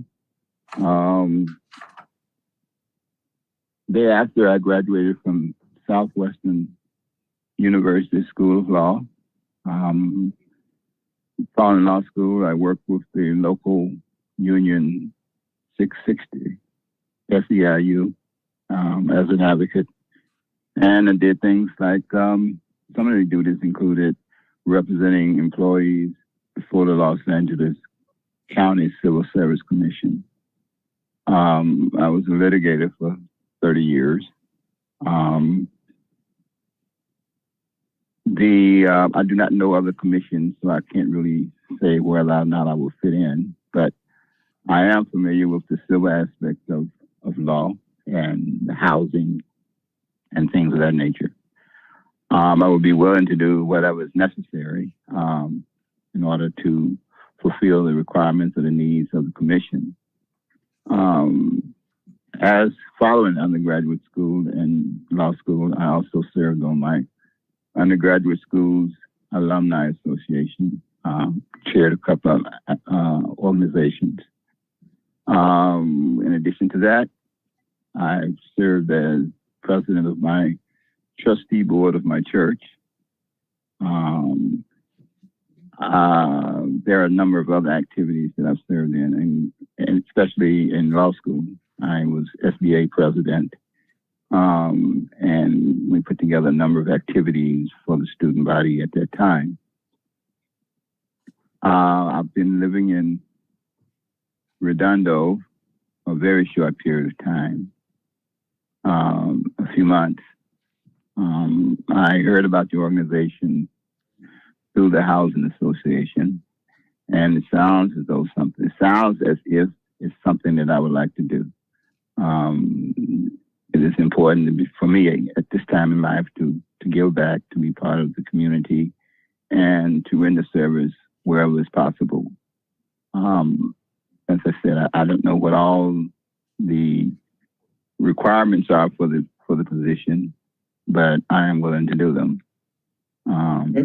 If you have any questions, I will be willing to answer them. Yeah, well, thank you, Mr. Robinson. The requirements really on the Housing Authority, we have 2 members appointed from the public. We definitely have quarterly meetings with the Housing Authority that you'd have to appear at. Read the reports, just, immerse yourself. And we do have a Housing Authority, obviously, in Redondo Beach, which most cities around us do not. And I see you're a member of the Section 8 program, and so you qualify. And it would just be a conduit from the public to the Housing Authority to help us make decisions related to it. And so you're obviously familiar with it. Where'd you go to school, Benjamin? Not that it matters. Which school? Law school. Southwestern University. Oh, okay. Yeah, locally. Great. Good school. I got a colleague I work with who's from Southwestern. Mm. Yeah. There are no questions, Mr. Robinson, but thanks for stepping up. Thanks for your application. Yeah, thank you indeed for stepping up. Definitely a good asset to the Housing Authority. So what are the duties of the commission, did you say? Well, they have quarterly meetings that are part of our agency meetings at the city council. So they normally start at 6 o'clock at night. And so every first Tuesday of every month and the third Tuesday of every month. But you don't meet that often. The Housing Authority meets at a minimum once a quarter. So it's not a big time commitment, but sometimes there are other issues that you do meet more often than once a quarter. So we have annual reports that we report to HUD. We funnel $5.5 million from the city of Redondo Beach to housing assistance for the disabled and elderly and low-income folks. So you'd be tracking, how we manage that process and giving us input on how we can amend it. You'll get reports, you can read them, and show up at the meetings and give your input, and you'll be voting on how we proceed. Okay. So you would be one of 7 votes. Okay. And is that the total interaction that the commission has with the mayor's office and the city council, or are there other activities? Well, you determine the interactions, right? You can contact us, you can write us, you can show up and give us advice, online, offline, in the meeting, out of the meeting. But that would be determined by you. We would, how much input you give us would be entirely up to you. Okay. Well, thank you very much. Yeah. Thank you. Okay. Yeah, have a good evening. Have a good night. Appreciate it. Appreciate you showing up. Okay. Next up is Bob Pensler, and after Bob Pensler will be Joel Pepper. Hi, it's Bob Pensler. I think most of you know me. By the way, I'm having a little trouble with the video, so I'm not sure if it's going to pop up like all the others, but it's saying I can't start my video, so who knows? So far, I think I lead the longevity. I've taken the longevity lead. Arlene and I have lived in our home for 41 years. And I would have to disagree, Bill, with a little bit of what you said, that I think experience is particularly needed now on more than ever on the Planning Commission. The experience I've had is obviously with the GPAC. I was experience of 8 years on the council, experience as president of the South Bay COG, experience as a board member of SCAG, and an experience of board member of the League of California Cities. So I think I can add during this really interesting time we're going to be going through dealing with the state. And I think experience on the Planning Commission would be extremely helpful. And I'm available for any of your questions. Okay, well, yeah, you definitely have the tenure ticket, Bob, and just thanks so much for your service all these years to the city. You just keep going and going and going like you're ever ready, buddy. I have the occasional scars to prove it. Yeah. And it's you haven't bled out yet. And so not yet. It's amazing. It's amazing. People admire me for my tenure, but I don't hold a candle to yours. Anyway, with that, Councilmember Obaji. Former Councilmember Pensler, thank you for being so active. Thank you for tossing your hat in the ring. Thank you for coming to all the community meetings and giving me advice in those meetings. Surely you are qualified to be on the Planning Commission. Currently, the Planning Commission consists purely of men. Do you agree that we need to put some women on the Planning Commission? Okay, so that's not true. There is a woman. Oh, is there? Untitled Chapter. Ah, okay. I did not realize that. All right, I thought we had an all-male Planning Commission, so perfect. But do we need more than one woman on a 7-person body or 6-person body, however many people are on it? It's always best to have gender equity and available talent. You make the call. Actually, I also left out Gwen Dodak. There are actually 2 women on the Planning Commission. Okay. Yeah. All right. Clearly, I'm not in tune with who's on the Planning Commission. All right. I don't have any questions, but thank you also for your work and helping me get through the RENA stuff. Yeah, it was a big help. It was a big help. You're always a big help. But with that, you're very welcome. Thank you, Bob, showing up. Really appreciate it.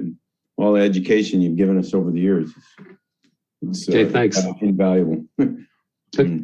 Hopefully, I will continue to help. Yeah, say hello to Arlene. I Okay, shall. next up is Joel Pepper. Mr. Pepper's not logged on, neither is Mr. One, so Mr. Melendez is online right now. Okay. Go right ahead. Yeah, let's see here. Let's make sure. Mr. Melendez.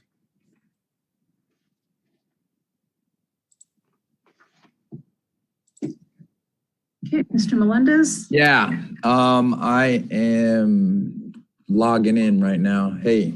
There you go. Yeah, we see you. Hey, good evening or afternoon. I'm over here in the Big Island of Hawaii. Aloha. Hey, thanks. I put in, I wanted to apply for the Art Commission. I have a friend, Olivia Pucci, who's on the commission. Yep.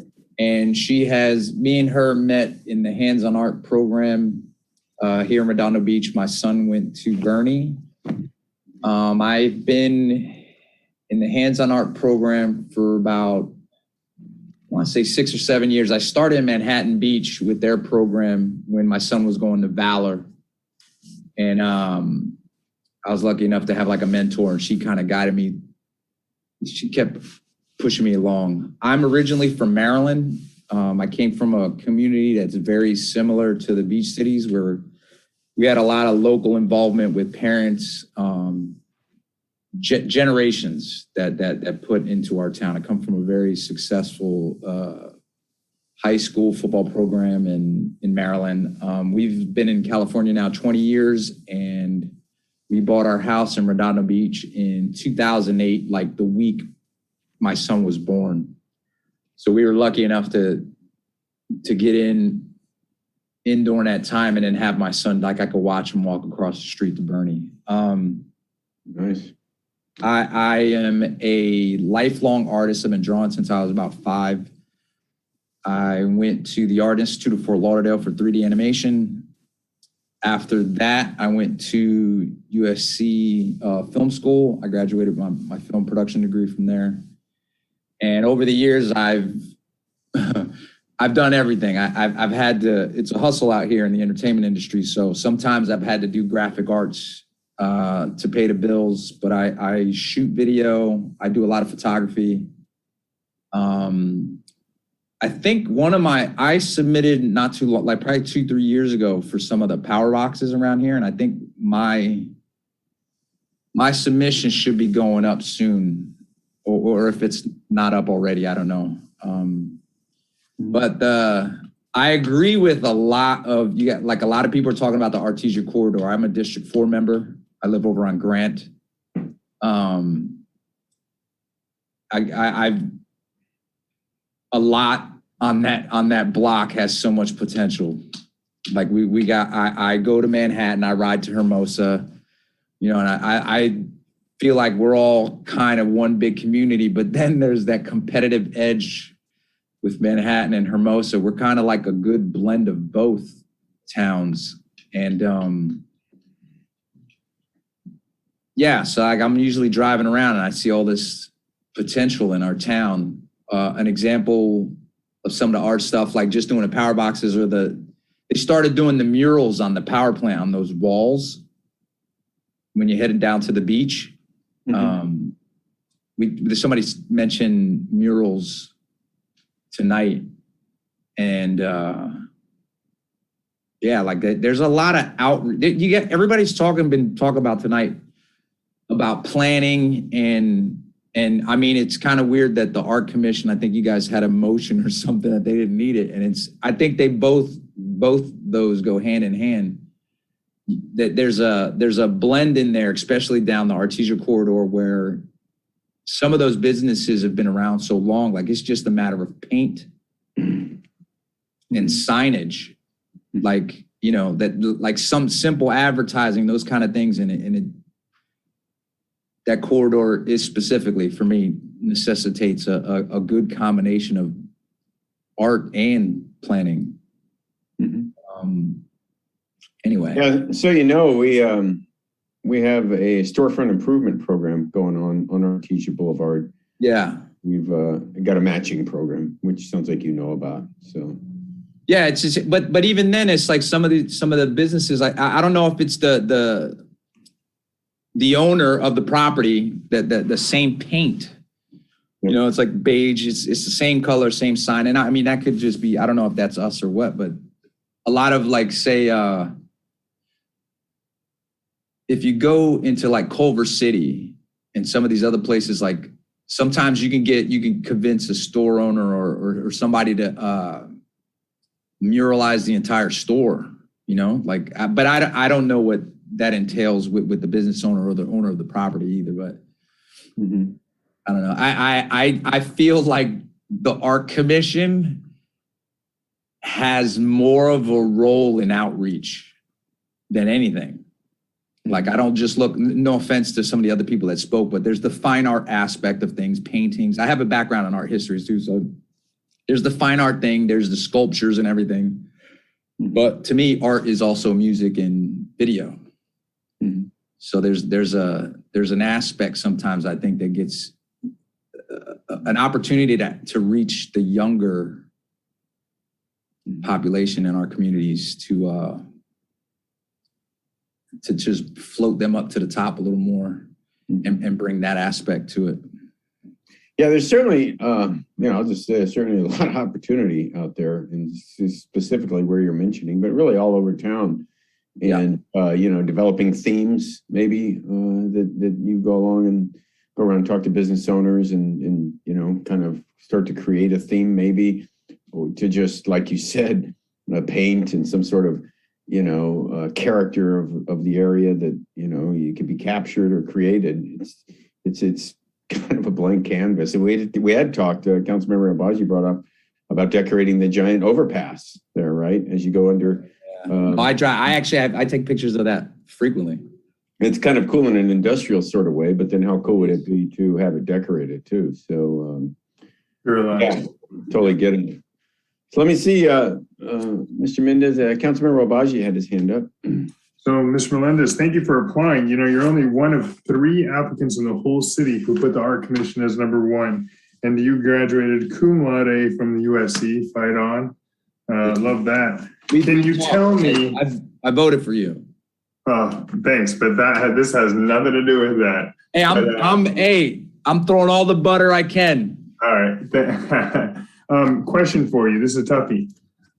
If you can take one of 2, if you're to put something at the center divider on Artesia Boulevard, a piece of art, a statue, let's say right around where the bike path crosses, or you could muralize the overpass on Artesia Boulevard where the railroad goes. What would you put? What would you put what statue would you put? What would you paint on the overpass? My only choice is I have to pick a mural or the. And what specifically would you put if you can think of that? And if you can't, it's all good. I feel like that. I actually like I like being able to see across the street when I cross there. So I actually ride my bike across the street. I wouldn't put anything to obstruct vision. I would actually paint that overpass. And on the other side of it, when people came in there, I would let them know that they're entering Redondo Beach. Welcome to Redondo Beach. All right, beautiful. I like that.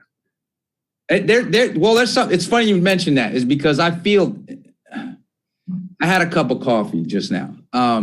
It's a little late, don't you think? I expect people to act differently when they come in our town. Like, you're not in Manhattan Beach, you're not in Hermosa, like you're in Redondo Beach. Like I grew up in communities in Maryland, like I said, and there's a well-off communities.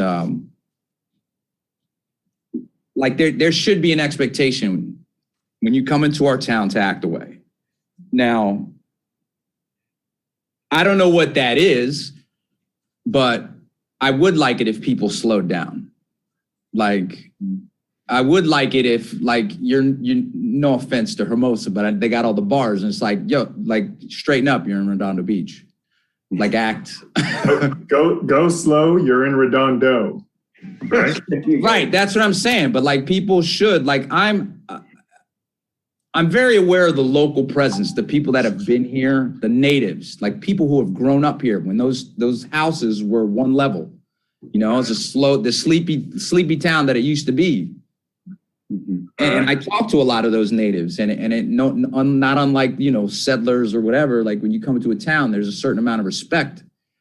And I feel like. Say again? I was just going to say that's kind of a vibe that you know is there, but you don't see it driving through town, or you don't feel it. No, they need to slow down. You got to like that. That's what we're all talking about. It's the same thing, like getting the business here, the businesses that we want, all these things. And it's like the easiest way to catch their attention is through color and vision. And as soon as they got to keep their eyes open when they drive through here, and that's where we get them. And they got to be driving slowly to see it, right? All right. I have a 12-year-old son that starts walking to school soon. So yeah. There you go. Thank you. Well, thanks, Mr. Melendez. Really appreciate your insights. Yeah, and we'll take it under consideration. So anything more questions. So aloha, enjoy your time out there. Thank you, gentlemen. You guys have a good evening. Thanks for signing on. Okay. Next up is Jeffrey Matsuno. Is he here? Or Esther Marcial? We have Esther on. There we go. Hello, everyone. I'm Esther Marcial. Thank you for the opportunity to be considered as a commissioner. I was born and raised in the South Bay. I'm happy to have called Redondo Beach my home for the past 7 years. I'm in District 5 near Artesia and Aviation, so all this discussion about the Artesia corridor revitalization is near and dear to my heart. I was raised with the values that I see in the city charter of honesty, service, and collaboration. I genuinely enjoy people, learning their stories, and finding common ground. And public service has been ingrained in my family. My cousin is a Lawndale City Councilman. My aunt has served on the Centinela Valley School Board, and I've held positions on professional boards and my finance council at my church in the past. Who's your cousin, Esther? Bernadette Suarez. Okay, great. Yeah. I believe she was the youngest elected in the state of California back when she was 23 and joined as city clerk. Impressive. So I have 3 adult children and a big family here in the South Bay. So my roots go deep, and giving service to this community is very personal for me. I want to share my talents and become a more active participant in the community. I noted the Planning Commission on my application, but I am happy to serve in any capacity that's needed. In my professional background, I've spent over 30 years in a career in the healthcare industry. And basically what I do is help balance the financial constraints of delivering healthcare with the end user's need for quality of care. And I have specialized in working with public entities and labor and trust groups throughout my career. So I think that having done this, I've built a reputation on being easy to work with, fair but firm, and making recommendations on data and research. I'm able to make tough decisions, but really consider the needs of all. I'll mention that, a friend came to me knowing that I wanted to join something within the community, do something to give back. And she recommended the Planning Commission had a vacancy. I think that some of what I do in my professional life and my interest in our community retaining its identity and having responsible growth, the voice of the constituents being important here as well. Okay. Well, that's great. Yes, you have quite a background, quite a force behind you. It's quite impressive, and raising 3 kids. hats off to you. That's not easy. Anyway, with that, I'll go to the council and see if anybody's got any questions for you. I don't see any questions. You do have planning down here, and second is public safety, but you know, it sounds like you'd be amenable to a commission that might have another opening just to, get involved. Absolutely. Really what I want to do is get involved, help serve, and be a bigger part of the community. Well, thank you so much. I mean, that's really what we're looking for. So, we'll take it under consideration. And don't feel bad nobody asked any questions, because that happens a lot. But we got your application and everything. So thank you. It's great meeting you. Thank you. Really was nice to hear your piece. Thank you. So long. Okay, after Esther is Neil Lieberman. Actually, the next one in queue would be Sheila Lamb. We don't have Mr. Lieberman nor the other L's, so we're done with the L's. Well, actually, that section, and Sheila Lamb would be next, sir. Okay, go ahead. I know Sheila. Go ahead, Sheila. Okay, and there we go. Sorry. There we go. Yeah. Good evening, Mayor and council members. Sheila Lamb, District 4. I'm applying for the Planning Commission. And I'm a 22-year resident of Redondo Beach, but a 35-year resident of the South Bay.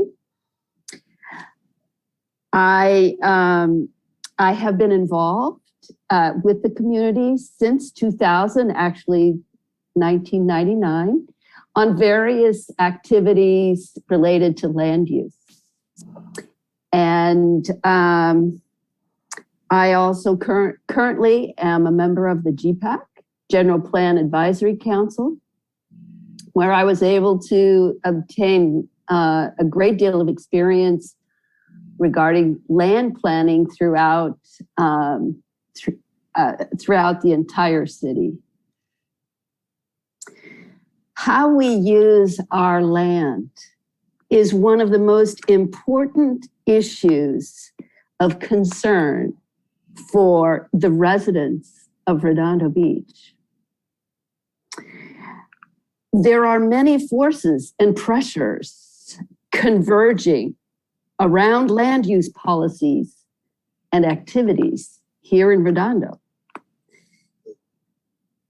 Starting with the state that wants to take the power of land use away from the municipalities, investment companies who see open space as an underperforming asset, political efforts to eliminate single-family housing, and the financialization of public land for revenue generation. These are all forces converging today on Redondo Beach, as you know.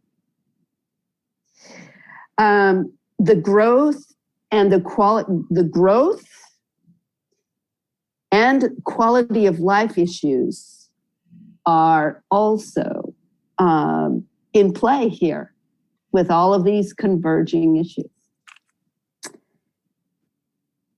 I believe I can bring my experience, both political experience,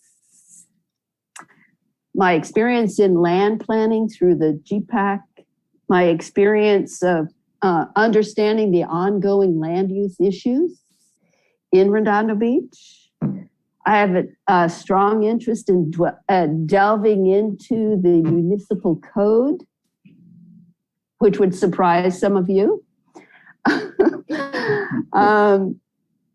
I am ready to meet the high demands of the Planning Commission,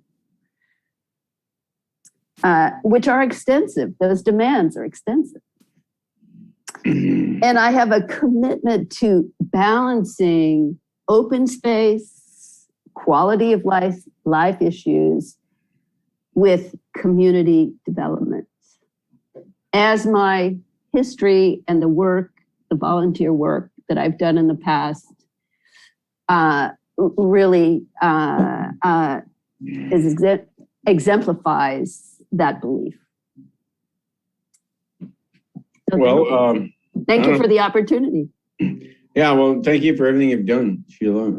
Many of us have noticed how much work you've put into it. It's, yeah, everything you talked about is just music to my ears. We're getting ready to file a statewide initiative to make zoning and land use municipal affairs. You're probably going to see that this week, which goes right to what you're talking about. Yes. And everything you've been working towards and protecting our quality of life here in Redondo Beach, while providing for affordable housing where we can. So, but I got to worry about somebody who wants to drill down on the municipal code. You know, that's concerning. Anybody wants to do that, you know, you really wonder about. Yeah, but I'm just kidding. Anyway, code. Yeah, and it needs work. It does need work. It does need work. Yes, it does. A lot of it's very old and not updated. Same with our city charter. So I think that's something you're going to see. Somebody was having a cocktail when they wrote our municipal code. There's a lot of inconsistencies. Yeah, and it's hard to hit everything, though. You know, these situations arise, and you can't have all the forethought that you could possibly have, and municipal code would be 10 times thicker than it already is. So anyway, Councilmember Nierenheim. I'll just say that the municipal codes have been updated multiple times and multiple variations, so you can't catch everything everywhere. It's very complex and hard. That's why we need people to be able to go through the code, understand the differences, understand with a clean perspective. And to that point, Sheila, you've been very active, and I've noticed you're able to look at the code, and your comments are always very much based upon looking at the merits. So can you tell me that moving forward, we've had a lot of opinions. I had a lot of opinions sitting up here on before I got here on council. I was involved.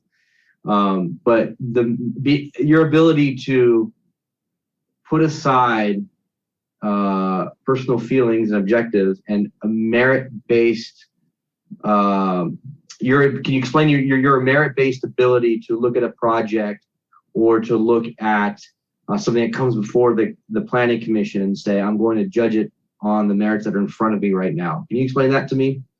Your thoughts?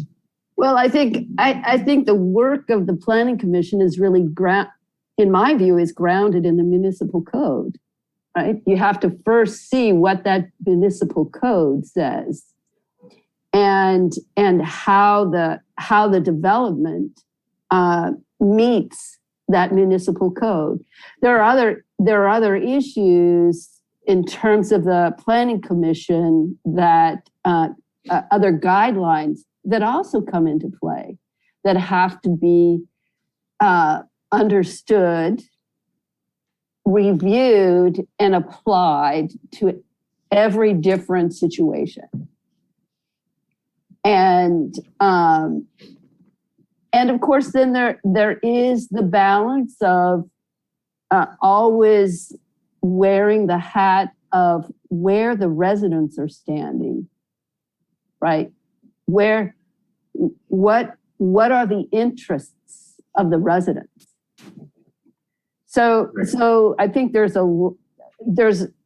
multiple factors that the planning commissioners must, to be effective, must be able to look at all those factors and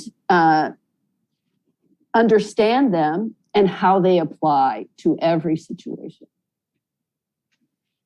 Does that answer your question? No, yeah, very much so. I mean, it's your ability to look at an application, something like, we had a few weeks ago to come through. I mean, we're all neighbors, we're all friends, we all have comments and ideas, and impartially and neutrally judge something and say, hey, listen, here's this application, here's the project application, the paperwork in front of me, how does it line up with the code?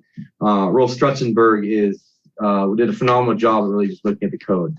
Probably to the dismay of staff and others, but there are different viewpoints. Exactly like you just said, the viewpoint of the community is really important, and that's the lens that needs to be brought out with. And I think you answered that really well for me. Thank you. You're welcome. Okay, that's it, Sheila. Thanks so much for all your Thank you. efforts and showing up and applying. All right. Have a good evening. Thanks for being on the GPAC. You're welcome. Okay, next up is Vijay Jeste and then Jim Hammond. Can you hear me? Yeah, I hear you loud and clear, Vijay. Okay. Okay. Well, thank you for inviting me. First of all, I appreciate the invitation. I'm a homeowner in Redondo Beach for exactly 30 years, but I've lived on and off because the job took me away to Illinois and Indiana. I retired and I'm back here for the last almost 10 years. So I'm a mechanical engineer with an MBA in marketing, and I worked in large corporations for almost 30 years. Have had management positions in engineering, marketing, and customer service. And I've also, I'm currently on the strategic planning committee of the BCHD, the Beach Cities Health District. And I have contributed quite significantly to their planning process. I've also gone through very extensive training in Lean and Six Sigma methodology in the process of continuous improvement. And I've had tremendous success in implementing some of these programs. And 20, 30 years ago, people thought it worked only in the manufacturing sector, but now they're finding tremendous uses for it in the service industry, large hospitals, Catholic churches, and even the cities. I lived in Fort Wayne, Indiana for 6 years. And in 1999, the mayor who was elected, he had a similar background like mine, and he decided to implement the Lean Six Sigma methodology because the city was in decline. The plants were closing, the population was growing, and the needs were also growing. So they had budget constraints, so they had to find a way to streamline all the processes and make them more efficient and more responsive to customers, which are the city residents. So he did an amazing job, saved the city almost $3 million annually. And at the same time, the improvements in the processes helped a lot of things work out much more efficiently. For example, it used to take more than 2 weeks to repair a pothole. With the new streamlined processes, they were able to do it in less than 24 hours. So now Fort Wayne has become a role model for all other cities. And I take the planning job very seriously because there is so much you can do by planning ahead. And I think the biggest opportunity Redondo Beach has is we have tremendous amount of data. And now the powerful computers and the software programs allow us to do the data analysis, and that gives us opportunities for increasing revenues, at the same time finding out exactly what the priorities should be. So there are a lot of opportunities for not only generating the additional revenues that we badly need, but at the same time eliminating waste and simplifying the programs to make the overall administration very efficient. So I think with the changes that are going on because of the pandemic, the whole world is changing at a very, very fast pace. And to keep up with that pace and at the same time to comply with the regulations and laws and be responsive to our residents, I think you need a very, very thoughtful approach to planning. And this is something that has been my expertise, my passion. I've done it for 30 years, have had tremendous success in implementing some of these programs, and I would love to participate in doing something in this great city of ours.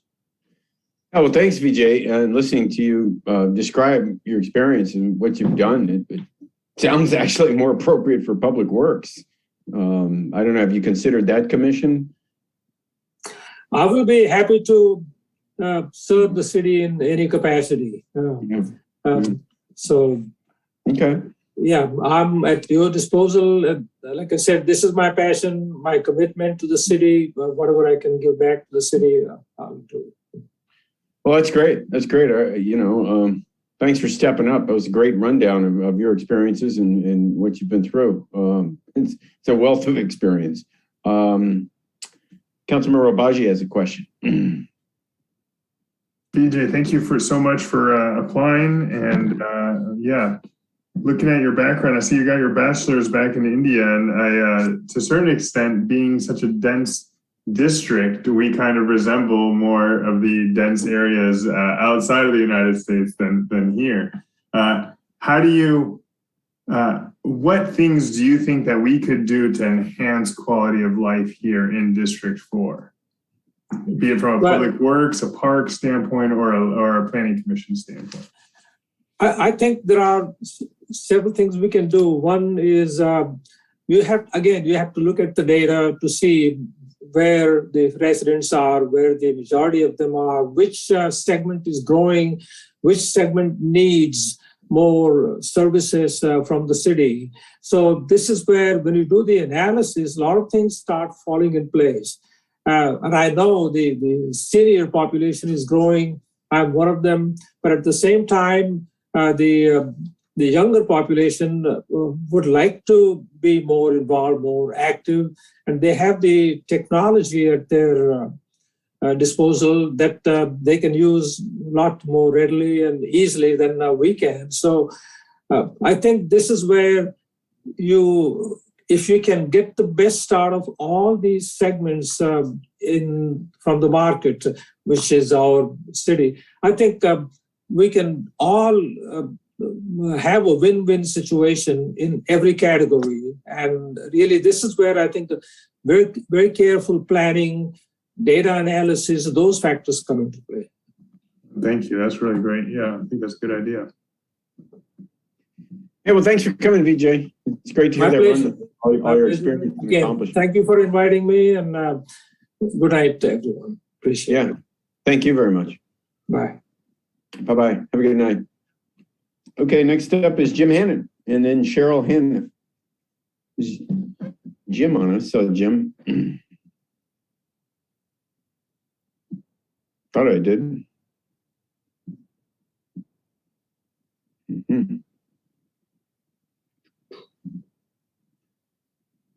Jim Hannon on, Vicky. Yeah. Okay. Hi. Thank you for your time right off the bat, Mayor Brand and City Council members. I appreciate it. And I've been listening to all the interviews, and I've got to tell you, I'm very impressed with the talent that you've been able to attract that are willing to give up their time and energy for the city, and as well as you guys. And that's commendable. And I thank you all for a lot.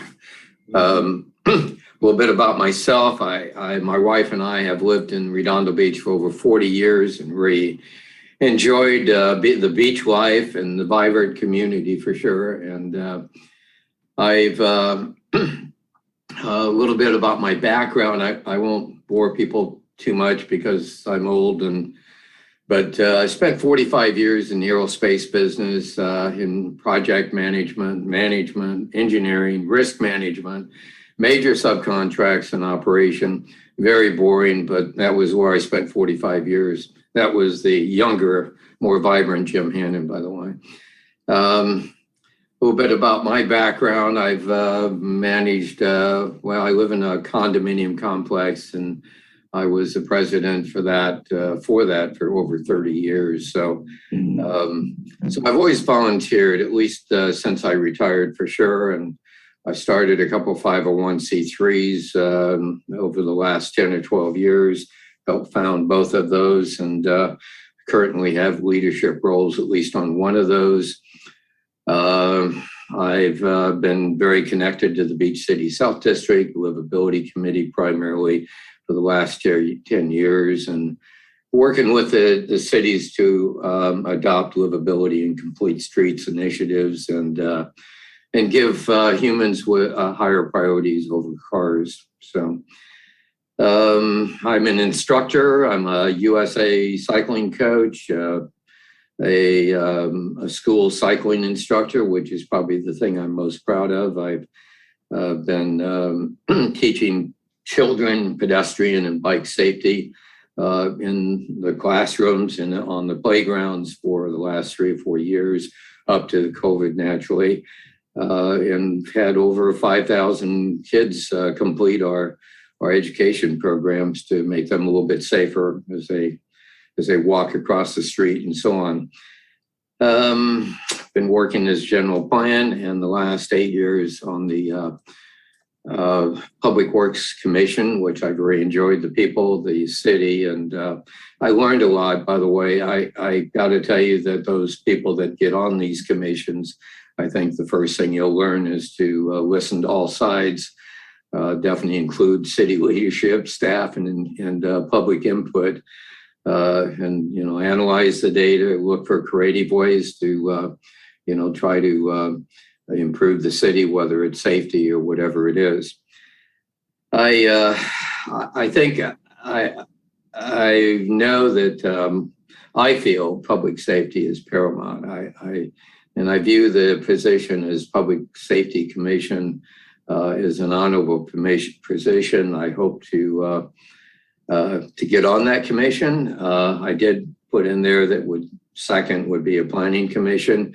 I think I have the background to accomplish that and make a difference, but safety to me is really an opportunity to serve our community and become a voice of seniors, physical active people in the most vulnerable population, which includes children, handicap, and certainly seniors. So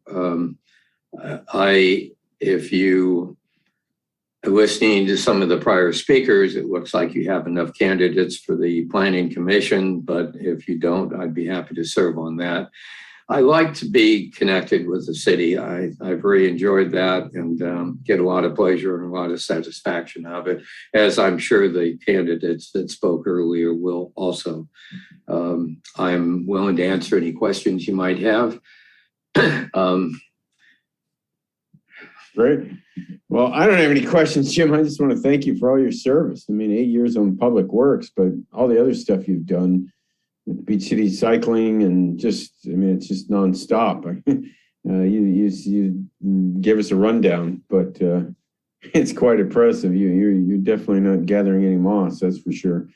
So yeah, thanks for your dedication, Jim, and yeah, everything you do for Redondo. It's 8 years on Public Works and now reapplying for yet another commission. So yeah, just really want to thank you for that, because you're eminently qualified to be on any of the commissions, as far as I'm concerned.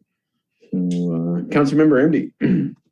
I agree, and I just wanted to say that he's definitely an activist for all things that are public, for transportations that, like you said, are non-car transportation. The first thing he always asks me whenever I present anything on a newsletter is, what about the bike lanes? What about this? So he's a great advocate for all that, and I highly recommend him to be on the commission. So thank you for all you do. Thank you, Jim. Thank you, Laura. Councilmember Narenheim. Thank you, Mayor Brand. Yes.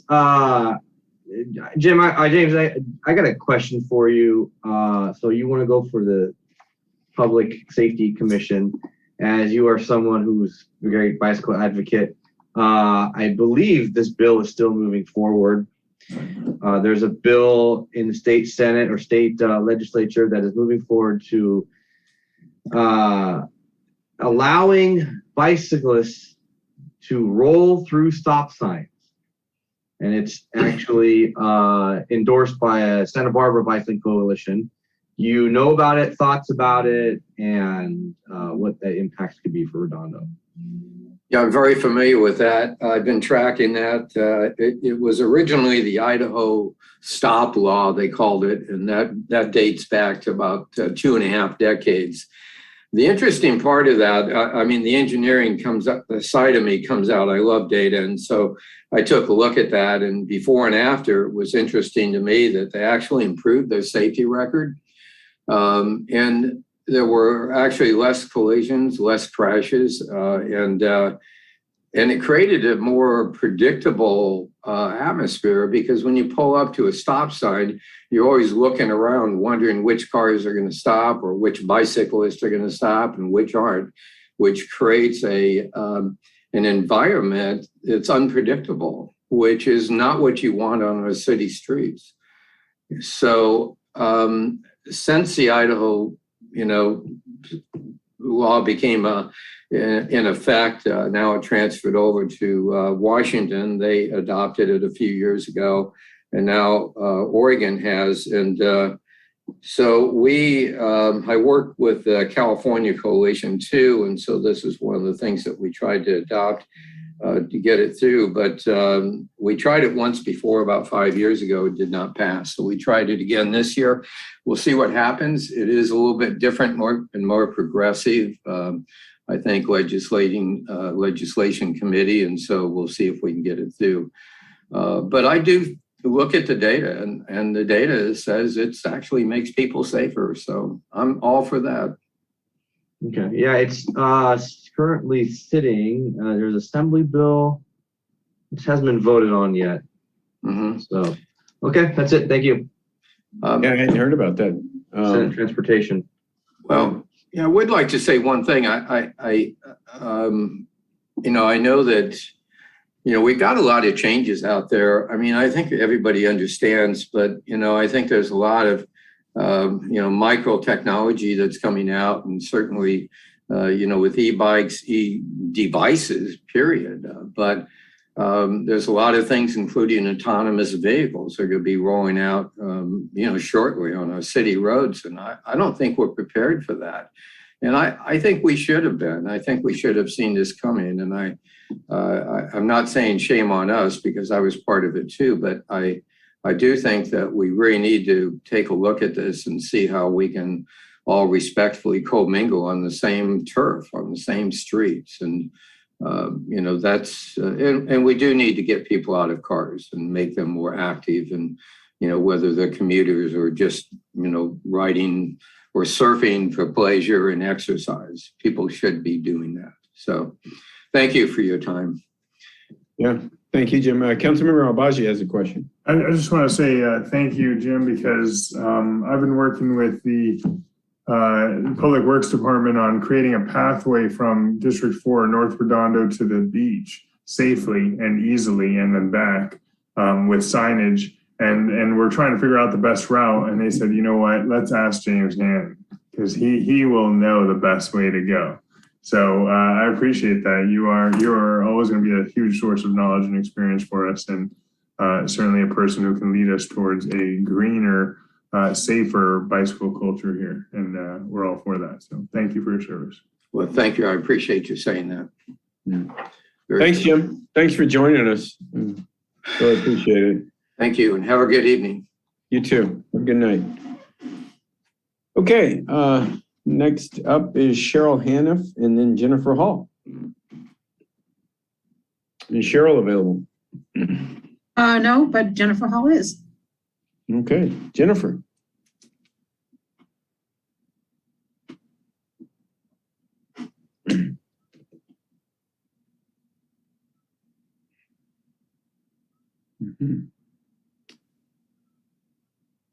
Okay. It takes a little second to reload with everything. Good to see everybody. Good to see you. Thanks for joining us. Yeah. So I'm Jennifer Hall, and I've been living in Redondo Beach for just 2.5 years. So I'm one of the newer people, I feel like, of what you see tonight. And then I've actually been serving on the Library Commission for the last year. And I think I took over somebody's position who had to leave. So the term is ending, which is why I'm back. But I really enjoyed my time there. I'd like to continue on the library commission if that's a possibility.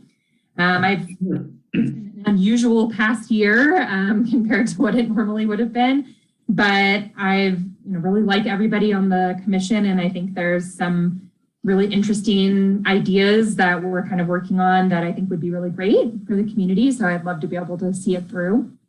And then just a little bit about me. I'm on the library side, a very active reader and library user. So it's been great to learn more about the behind the scenes of what's happening in the library, and also learning a lot over the last what's happening kind of in libraries across the Southern California region, not just in Redondo Beach, and kind of seeing, what are other places doing and how could we maybe incorporate some of those things here as well.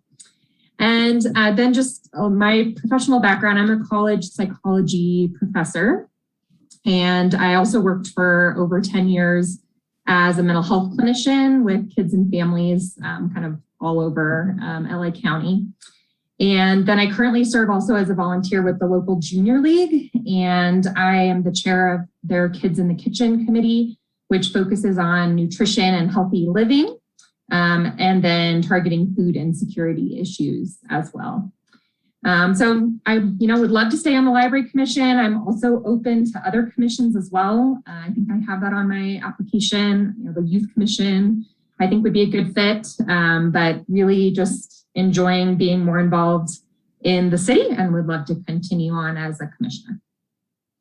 Well, thank you, Jennifer. It's great to have you want to sign up and do it for another, for a full 4 years. It's, I just really appreciate you stepping up, and your qualifications are stellar, and, your interest in it. I mean, that's exactly what we need, and genuine interest in the commissions that people are serving on and having ideas and things like that. Maybe share one of the ideas you have for what you want to expand at the library. Yeah, of course. So one of the big things we've been chatting about is just how we can extend access outside of the current hours at both locations. And so we've looked into a couple different options from different, kind of other libraries and had people come and talk.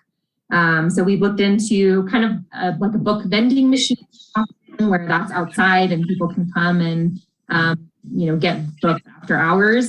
And then we just recently have started to look into more actual open library hours without staff being present. So it's a very interesting program. It was adopted first in Georgia, but the Ventura County Library System adopted it 2 years ago now, and they've had really great success. So we just had them come and talk to us earlier this month, and we'll get to talk more about it, I think, as a commission and kind of see where we would want to go from there, but wanting really just to try to increase that access that people are able to come and check out books and use computers and, different like that, even if the library is not open with stuff. Do you know what the hours are now of the library? Currently, let's see, I know they just keep changing around. I think they're open from 10, I'd have to go look, honestly. That's okay. Somebody earlier said they were closed, and I wanted to. Oh no, they're definitely not closed. I didn't know what the hours were, so I didn't. Waited for you to come on, but it's okay. Don't worry about it. Let's see. The libraries are open. Yes, it is definitely open. Hours, and, they're open 11 a.m. 11 a.m. until 7 p.m. on Wednesdays and Thursdays, and then in the afternoons on Fridays. All day Saturday, afternoon on Monday, and then closed on Sunday is the only day that they're closed. Okay, great. Thank you. Councilmember Lowenstein. Yeah, Jennifer, thank you for your service.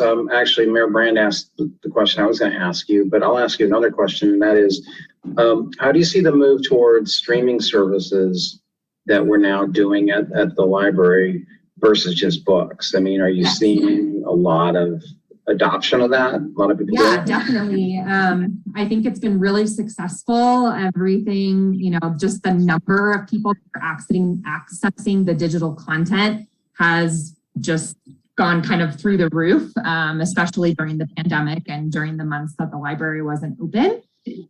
As I said, I'm a very avid library user, and I access digital content from lots of different libraries, including Redondo Beach. And I think, we adopted over the past year the Libby app in Redondo Beach, it's fantastic. It's very user friendly. You can download digital content straight to an e-reader or on your phone. You can get audiobooks through that app. So I think that was a great addition, building on a lot of the digital content and platforms that we already had as well, which a lot of people also really enjoy, like Overdrive and Hoopla, for example. So yeah, I think it's been great. And hopefully I think people will continue to access it, even though they can come in and get books in person too. So. Have you heard, Jennifer, I think it was the city of LA or was it the county of LA was going to do away with book fines? Have you heard about that? Actually, a lot of places have been adopting that. That's something we've been chatting about too on the commission. So Ventura, the county just did it. Talked to us. They got rid of fines. LA got rid of fines. Who just did it? The county. Okay. Yeah, LA County did. I think LA City library system also got rid of fines. Yeah, and that would,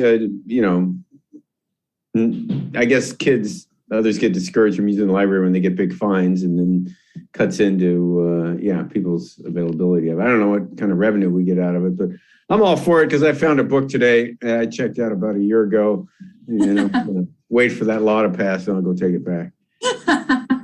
Just kidding.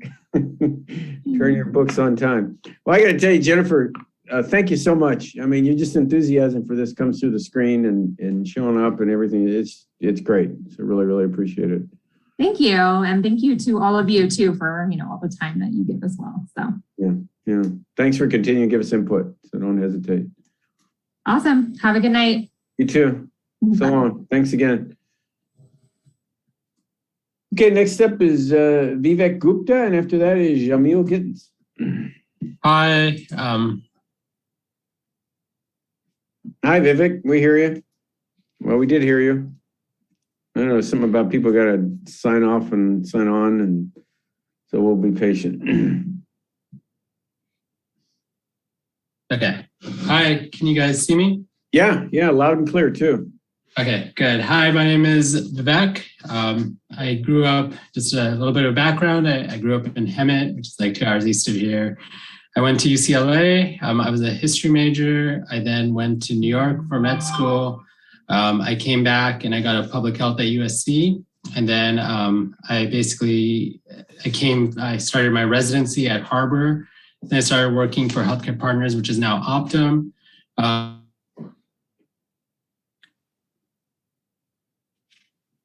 You froze on us, Vivek. You froze on us for some reason. You're frozen there. I don't know what's going on. Looks like it might be on your end. Ought to be Spectrum. Yeah. Hey, Vivek, why don't you maybe sign off and sign back on just with the audio? That might allow you to participate. It's probably a good, we'll be patient. We'll wait. Because it was an impressive resume so far. Oh yeah, very. So I don't know if you can hear me, Vivek. Sometimes you just turn off the video and then you can participate. Too much bandwidth being taken up. Looks like he signed off. Let's see if he gets back on. And we can come back to you, Vivek. Yes, he has not signed back on quite yet. So if you wanted to move on, it's up to you. It's up to you. Let's give him a second because he might get right back on. Let's just hate to told him what to do. Let's give him a second to get back on, and then we can come back to him. So there he is. Great. Vivek, you're muted. Maybe just unmute yourself. Don't worry about the video. Okay, cool. Can you hear me? Oh yeah, we hear and see you. So okay, sorry about that. My internet was good the whole time and it just went out right now. Yeah, no worries.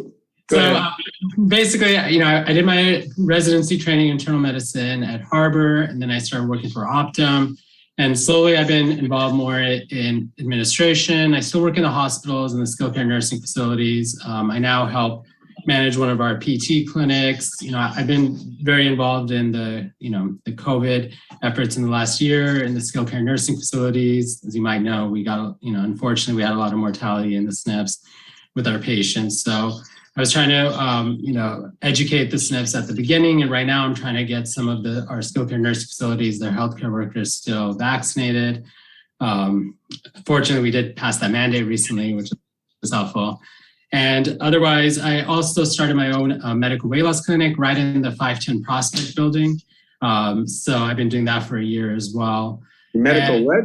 It's a medical weight loss. It's called mindful weight loss. It's in the 510 North Prospect building. Sure.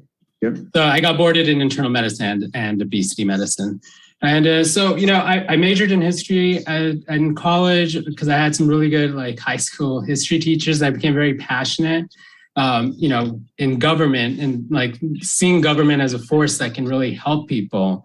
And I've always been interested in politics. I've done here and there, I ran for one of the DNC, to be one of the delegates, and I did some canvassing and stuff, but I haven't really gotten involved. So this is my first, opportunity to get involved with an actual government. I think, I put that I wanted to run for the Public Safety Commission. I think philosophically, I think I can blend idealism and pragmatism. I'm not sure if the homeless issue falls in the purview of this commission, but I think just I was reading a lot about the issue. I've taken care of a lot of people who suffer from homelessness. In New York, I actually did a rotation where I worked in a lot of the shelters. And I really love the pallet housing idea. I think how you take care of medically homeless people, people who suffer from homelessness is, help them with housing.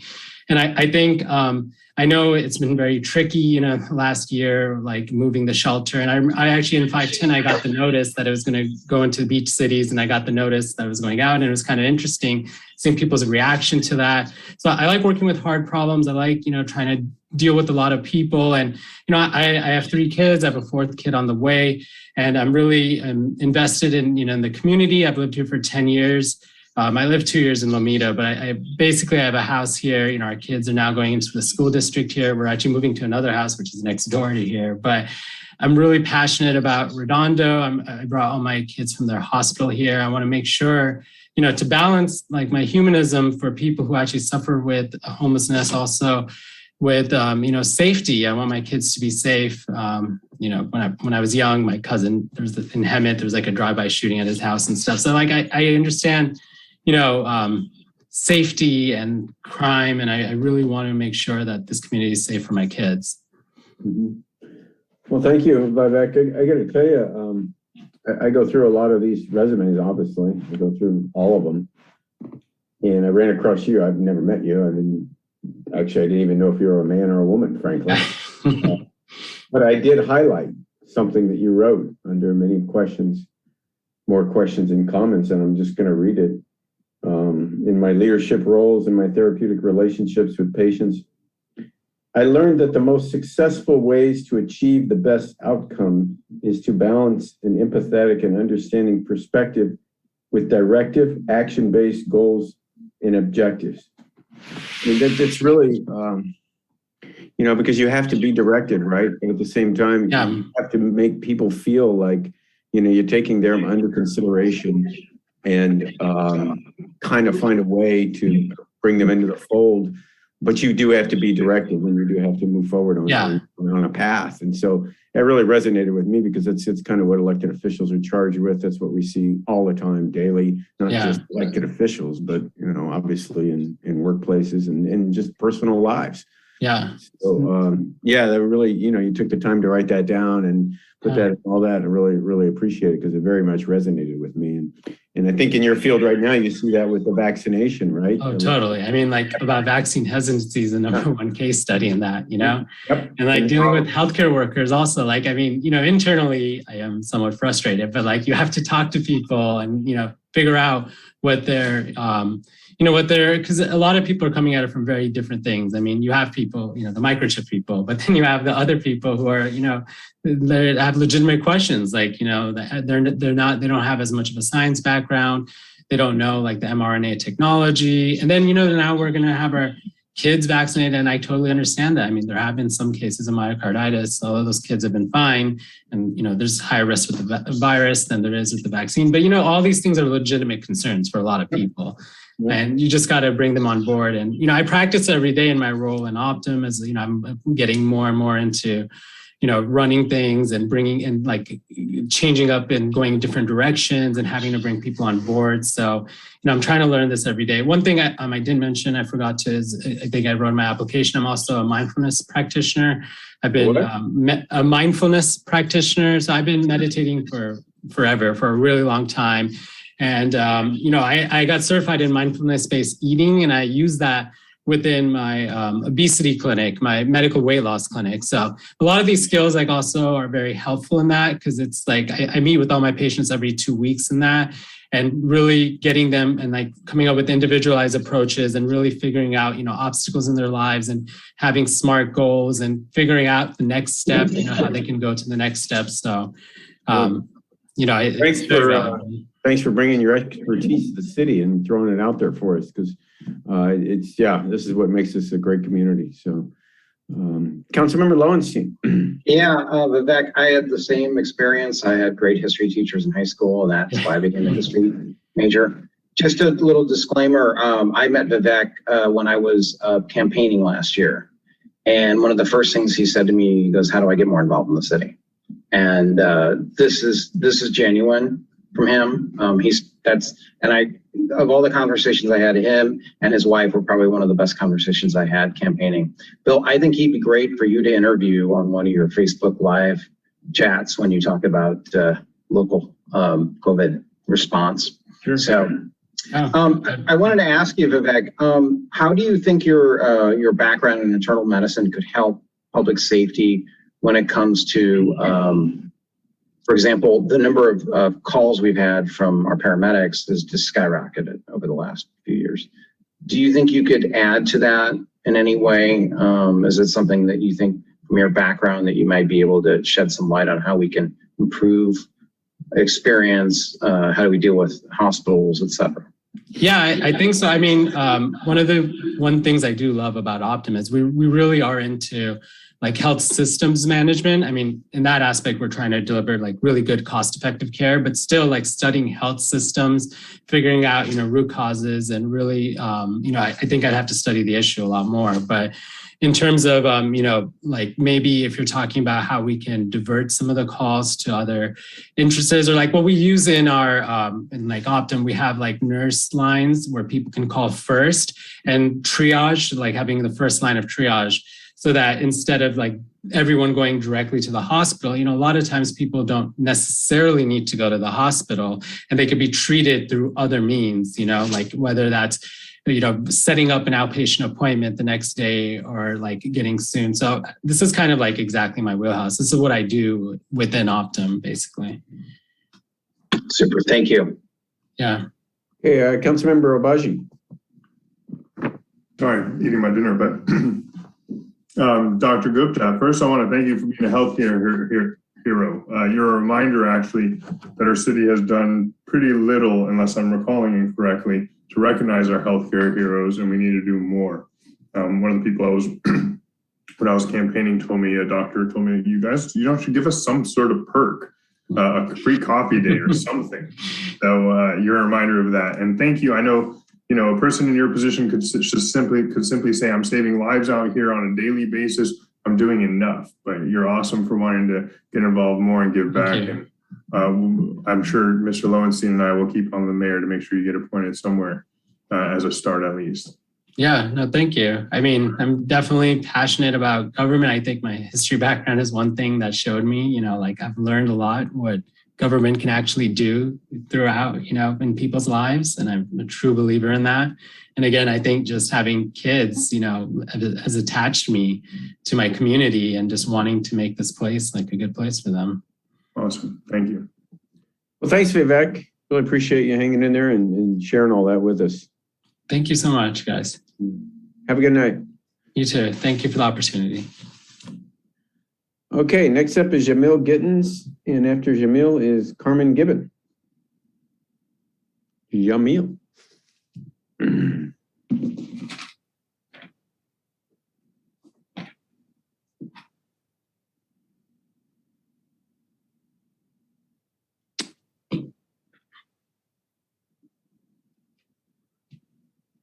You need to unmute yourself, Shamil.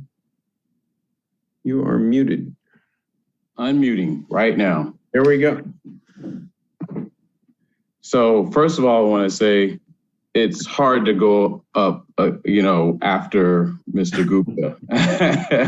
I wouldn't want to do that, but yeah. It's almost like going after Ben Jovi or something. But I appreciate his. But you got the NFL on your side, so you're in good shape. No.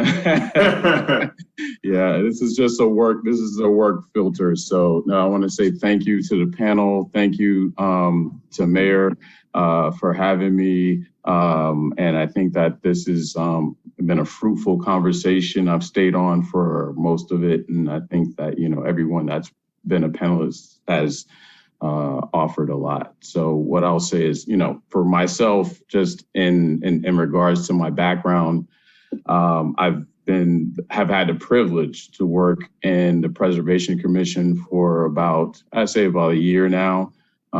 It's been amazing as far as just understanding our city, understanding where we are as a culture, how we've been able to kind of move forward historically with just everything that we've gone through COVID. And so, it's been an amazing position that I've been able to be a part of. Also, I'll say my, background, I'm an attorney by trade. I've been attorney for about 10 years. I've done a lot of work in that position and then, transitioned into the National Football League and doing business and legal affairs with the National Football League, and then going into an actual administrative position. But what I love about our city is we all kind of came together this year, and I love how we all came together. I love how we all came together and just embraced each other, and we actually had volunteer positions for people that weren't necessarily in public service, but allowed us to get actual experience in doing public service type work. And that's what made me actually gravitate towards what I was doing and the Preservation Commission. So I want to say, first of all, I appreciate each one of you for allowing each one of us to actually be a part of this particular panel today, because this is absolutely amazing. But that's something that helped me to become a better public servant. So thank you. A bigger part of me is I went to Columbia for my master's. I got my law degree at St. Thomas University, and then I went to I went to undergrad at the University of Gainesville in Florida. So definitely a transplant here. And no, I appreciate the warm welcome and everything that I've been given here. And I love actually working on the Preservation Commission. One of the biggest things that I like working on is maintaining the Registrar for Landmarks and Historical Districts within the city. I think that that's something super important for the movement forward with our community, and how we are actually going to develop a safe and humanistic element for our district. And then also just being able to be, a beacon for the rest of the South Bay area. So that's all I think that we should be doing. I think we should be preserving our community districts. And Mayor Brand, I appreciate what you're doing with what's going on in that particular effort, but and everything that we're doing. But as an attorney, I think just learning about what we all have done, I love it. And if there's any questions, I think that I can definitely answer them and hopefully be just a beacon of what we're trying to approve here in the district. Yeah, well, thanks, Jamil. I remember you being on, I think it was last year, and just listening to your talk and how qualified you were and how passionate you were about it and genuine. Yeah, I got to find a place for this man. And I did, I think I remember, I don't know if preservation, he's going to like it or not, but I'm going to get him on something. And so I'm glad you enjoyed it. And but you didn't mark it down as one of your choices. I don't know. Did you want to move to public safety? That's what I have on my sheet here. Yeah, I actually would have preferred to move to public safety if you're okay with that, Mayor, and if the rest of the commission is okay with that. I think public safety is actually kind of more my preference because of there's a lot that our city, from a humanistic standpoint, can benefit from just when after this past year, just learning what we've been through from COVID and how we've been, I feel like there's a lot we can learn from, and just I just want to be able to be a conduit for that. That's all. Okay. Yeah. And okay, well, I appreciate you being on preservation too, so I have to take that into consideration. But you would stay on preservation if that's what was available. I'm happy to serve, but I'm happy to serve wherever need be. I'll give you a bit of trivia. You may know this, but you know where the first Super Bowl was? Oh, shoot. You did this to me the last time we talked. So the first Super Bowl, you don't remember? Really, it's shameful. If I told you and you don't remember. The first Super Bowl, I would say, I'm just going to tell you, I think and you may get me on this, but the first Super Bowl, I believe, was in Green Bay. Well, Green Bay was in it, and I know where it was because I was there. I was 9 years old, and it was at the LA Coliseum. And it was a Green Bay Packers versus the Kansas City Chiefs. Bart Starr, Vince Lombardi. I was close, though. Oh, yeah. Yeah, you have part of it right. So now nobody will get you again. But, yeah, I was a big fan of football. Commissioner OBI, you're a little... I'm old. So, oh, man. No. I was just in Green Bay. You don't want to have the Super Bowl in Green Bay. There's nothing there. Oh, man, that's football. That's real football. Yeah, have it in January in Green Bay. That's where you ought to have it. Yeah, it's me. On the real grass in the snow. At least in the cold. Anyway, Councilmember Narenheim.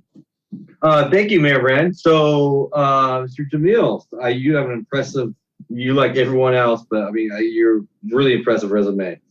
Law clerk, you worked as a bankruptcy clerk, you got your bar, you work for the NFL, I think you're doing contracts, but what I'm interested in is your contacts with the NFL. More importantly, we got the Olympics coming to town. We're trying to get the open water swimming events here.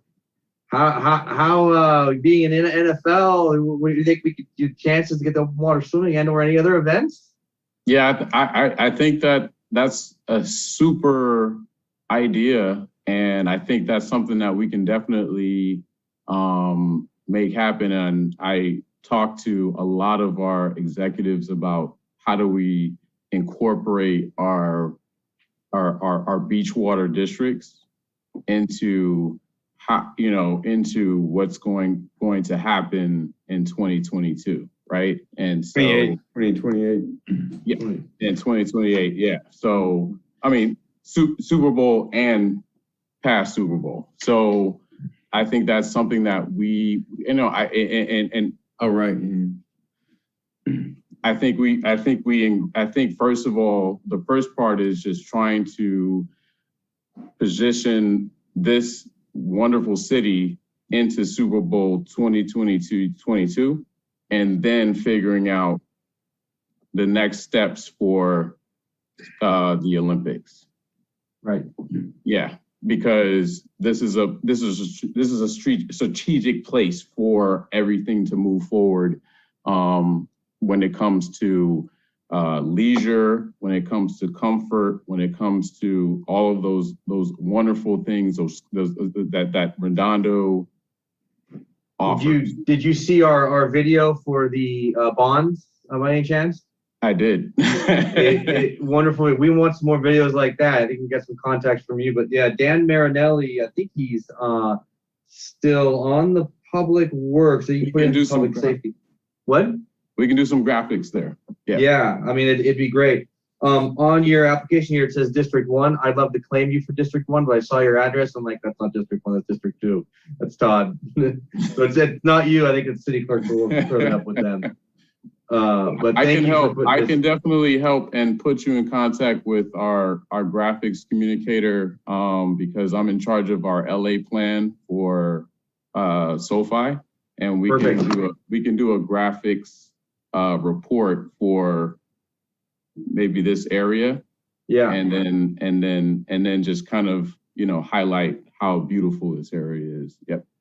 Awesome. Good work, man. Thank you, sir. Appreciate it. Yep. Thanks for coming, Jamil. That's it for the questions. Really appreciate you stepping up again.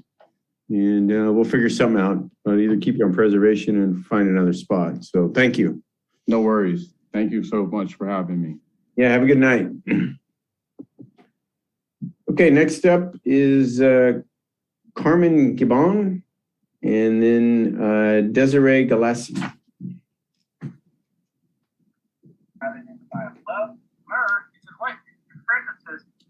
There, Carmen. Okay. Can you hear me? Yeah, we hear a radio in the background or something. Okay. No, it was, hold on. Oh, there we go. Yeah, still here. It's like a speakerphone or a radio or something. No, we have these groups for Bible, and sorry about it. Let me just put it away. It's okay. You can talk over it if you want to. Oh, there it goes. Okay, sorry about that. No worries. Okay. Welcome. I've been listening to you, and I think it's, first of all, nice meeting you, Mayor, and all of you. I'm really new to this, trying to do something for the community. Mm-hmm. So I'm a person who has received help from the Section 8, and I just want to give something back. Ways to giving back that I do is serving the old elders or the single mothers. They don't have enough money for child care. Mm-hmm. So, but I always have a dream that I can do something for the people who doesn't have so much money, because I work also for the child care institutions, and it's kind of expensive. It's $1,000 or $2,000 per month. And people, they don't have the money, the low-income families. So I've been living in Redondo. I decided to live in Redondo since I moved from Mexico in 1986, and decided that Redondo is a good place for education. So my 3 kids, they're professional now, they're independent. And so one is an entrepreneur in business in Austin, Texas. The other ones here, they work for the government. So now what I'm trying to do, I don't know what direction should I go, but I would like to be serving somehow in the community, and I'm open to any suggestions or any kind of direction. Okay. Well, I mean, you're off to a good start, Carmen. I mean, this is what we're here for, and this is the opportunity. So, yeah, thanks for stepping up and showing up. But this is an opportunity to give back. So just applying and looking at your application here, and somebody who's on the Section 8 program is exactly what we need for the housing authority. So, I just really appreciate you making yourself available. So take it under consideration. Question from Councilmember Obaji. Just a comment. Thank you, Ms. Gibson, for applying. Great to see you here. And just a note for the clerk that her name has an S in Gibson. I think there's a typo on the commission applicants by preference list. Just correct that. Thank you. Okay, thanks for coming, Carmen. Really appreciate it. Thanks for hanging in there, waiting for your turn. Have a good night. You're muted. Can't hear you, but that's okay. Good night. Thank you so much. Oh, thank you. Yeah, there you go. Now we see you. We didn't see you before, but thanks for coming. Thanks so much. Okay, next up is, who is next? Oh, Desiree Galassi. And after that is Eric Fernandez. Desiree. Hi, can you hear me? Yeah, we hear you and see you. Welcome. Awesome. I was having a little bit of issues there. The screen was frozen before. So thank you so much for giving me this opportunity to talk a little bit about myself. So I am resident of Redondo for 6 years. I moved here from Connecticut, where I lived for 18 years, raised my kids. But I'm originally from New York, and I was born in Venice, Italy. I've lived in a few countries in my life, speak a few languages fluently. I have a master's degree in elementary education and a bachelor's in communication arts. My most recent job, however, I was a director of finance and personnel for an entertainment travel industry agency, and of course, with COVID, everything came to a screeching halt. So I have this wonderful opportunity now to participate with the city a little bit more personally and in depth. A little bit of background about myself. I've had a number of positions in Newtown, where we live, Newtown, Connecticut, where we lived. I had been appointed to a number of strategic planning commissions. The Education Strategic Planning Commission was appointed by the superintendent of schools, and that was a 30-member panel of stakeholders throughout the city. So I was really honored to be asked to be part of that. I was then put on the subcommittee of the Communications Committee, where I co-authored some documents on behalf of the city for communications for the schools. I then was placed on the Technology Strategic Planning Committee because I had an interest in emerging technologies for the school districts. At that point it was smart boards, and in my position as PTA president, I successfully was able to raise enough funds to be able to put those smart boards into the schools. And we were one of the first elementary schools in the town to do that.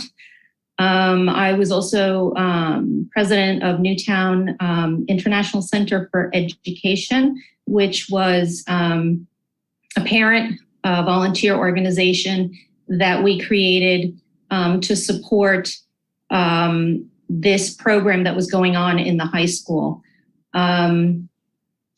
Other than that, I also, what was not on my resume is even though I didn't serve on the Cultural Arts Commission for the city, I heavily participated in a number of programs that they had. In particular, I don't know if you remember that Sandy Hook, we had a terrible tragedy there in 2012, and I was part of putting together that Healing Arts Center, where we exhibited a lot of art that came into the city, as well as art that was created by people in an effort to release their pain. I am a vocalist with Angel City Chorale. So we are a large non-for-profit vocal group in Los Angeles.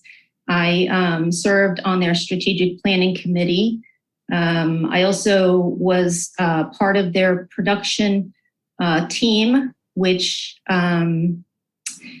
just did a fantastic mural for the Boys and Girls Club of Burbank.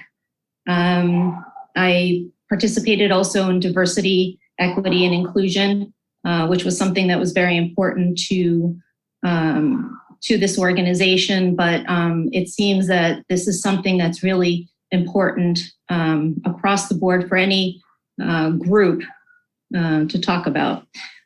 So that's just a little bit about some things that I've done. Of course, in the city here, like a few of your other candidates, I volunteer with Beach City's Health District as I'm an errand volunteer for the elderly, but I also did participate as a community member on their strategic planning committee. I seem to be drawn to that big picture, either by putting myself in that situation or by being appointed into those type of opportunities, which led me to think about what I wanted to do for the city. And I had a hard time picking a 1 and 2 as far as where I wanted to serve.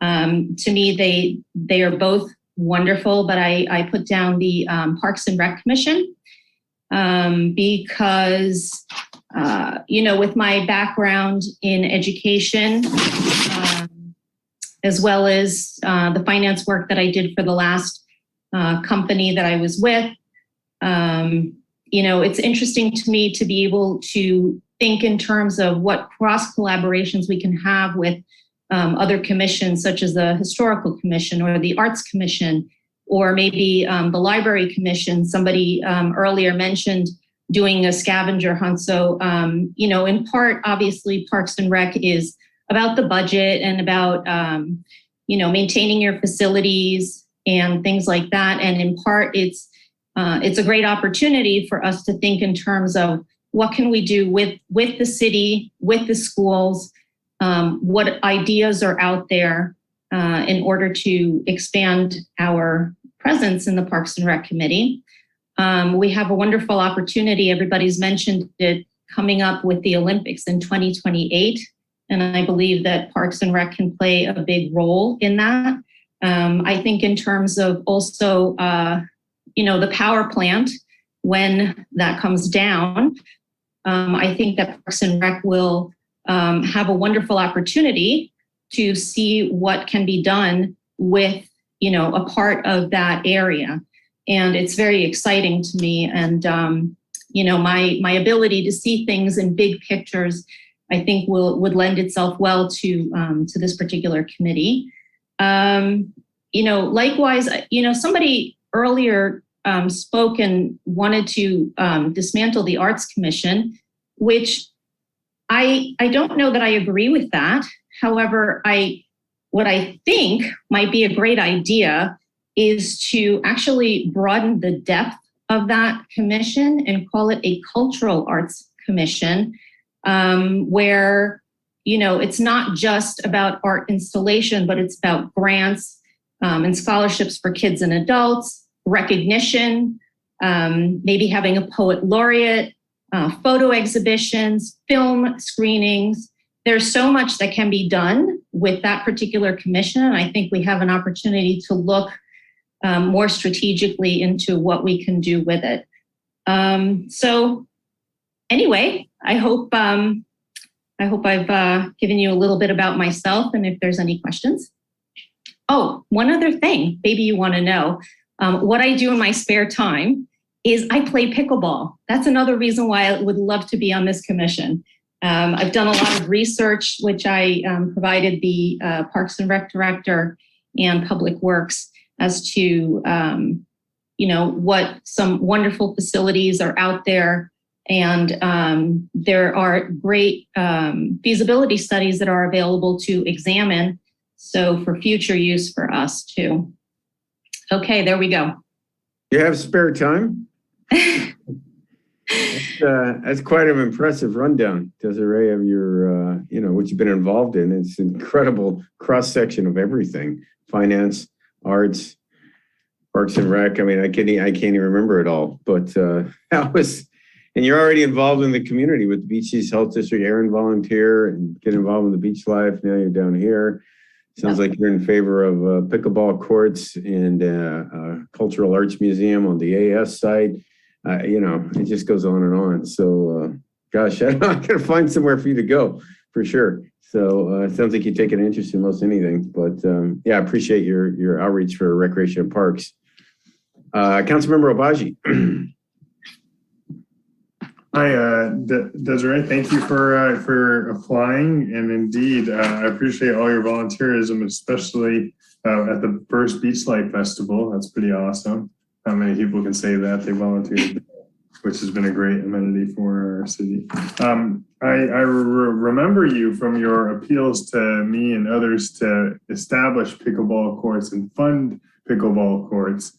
My question for you is, if you were on a Parks and Recs commission, for example, how would you balance your strong desire or zealousy for pickleball with the need to protect residents who might be sleeping early in the morning or late at night from the nuisance or the noise associated with the sport, which I just learned about, obviously, through our staff feedback and the like. But do you think that you could temper the desire to see pickleball everywhere with the potential downsides of pickleball? The short answer is yes.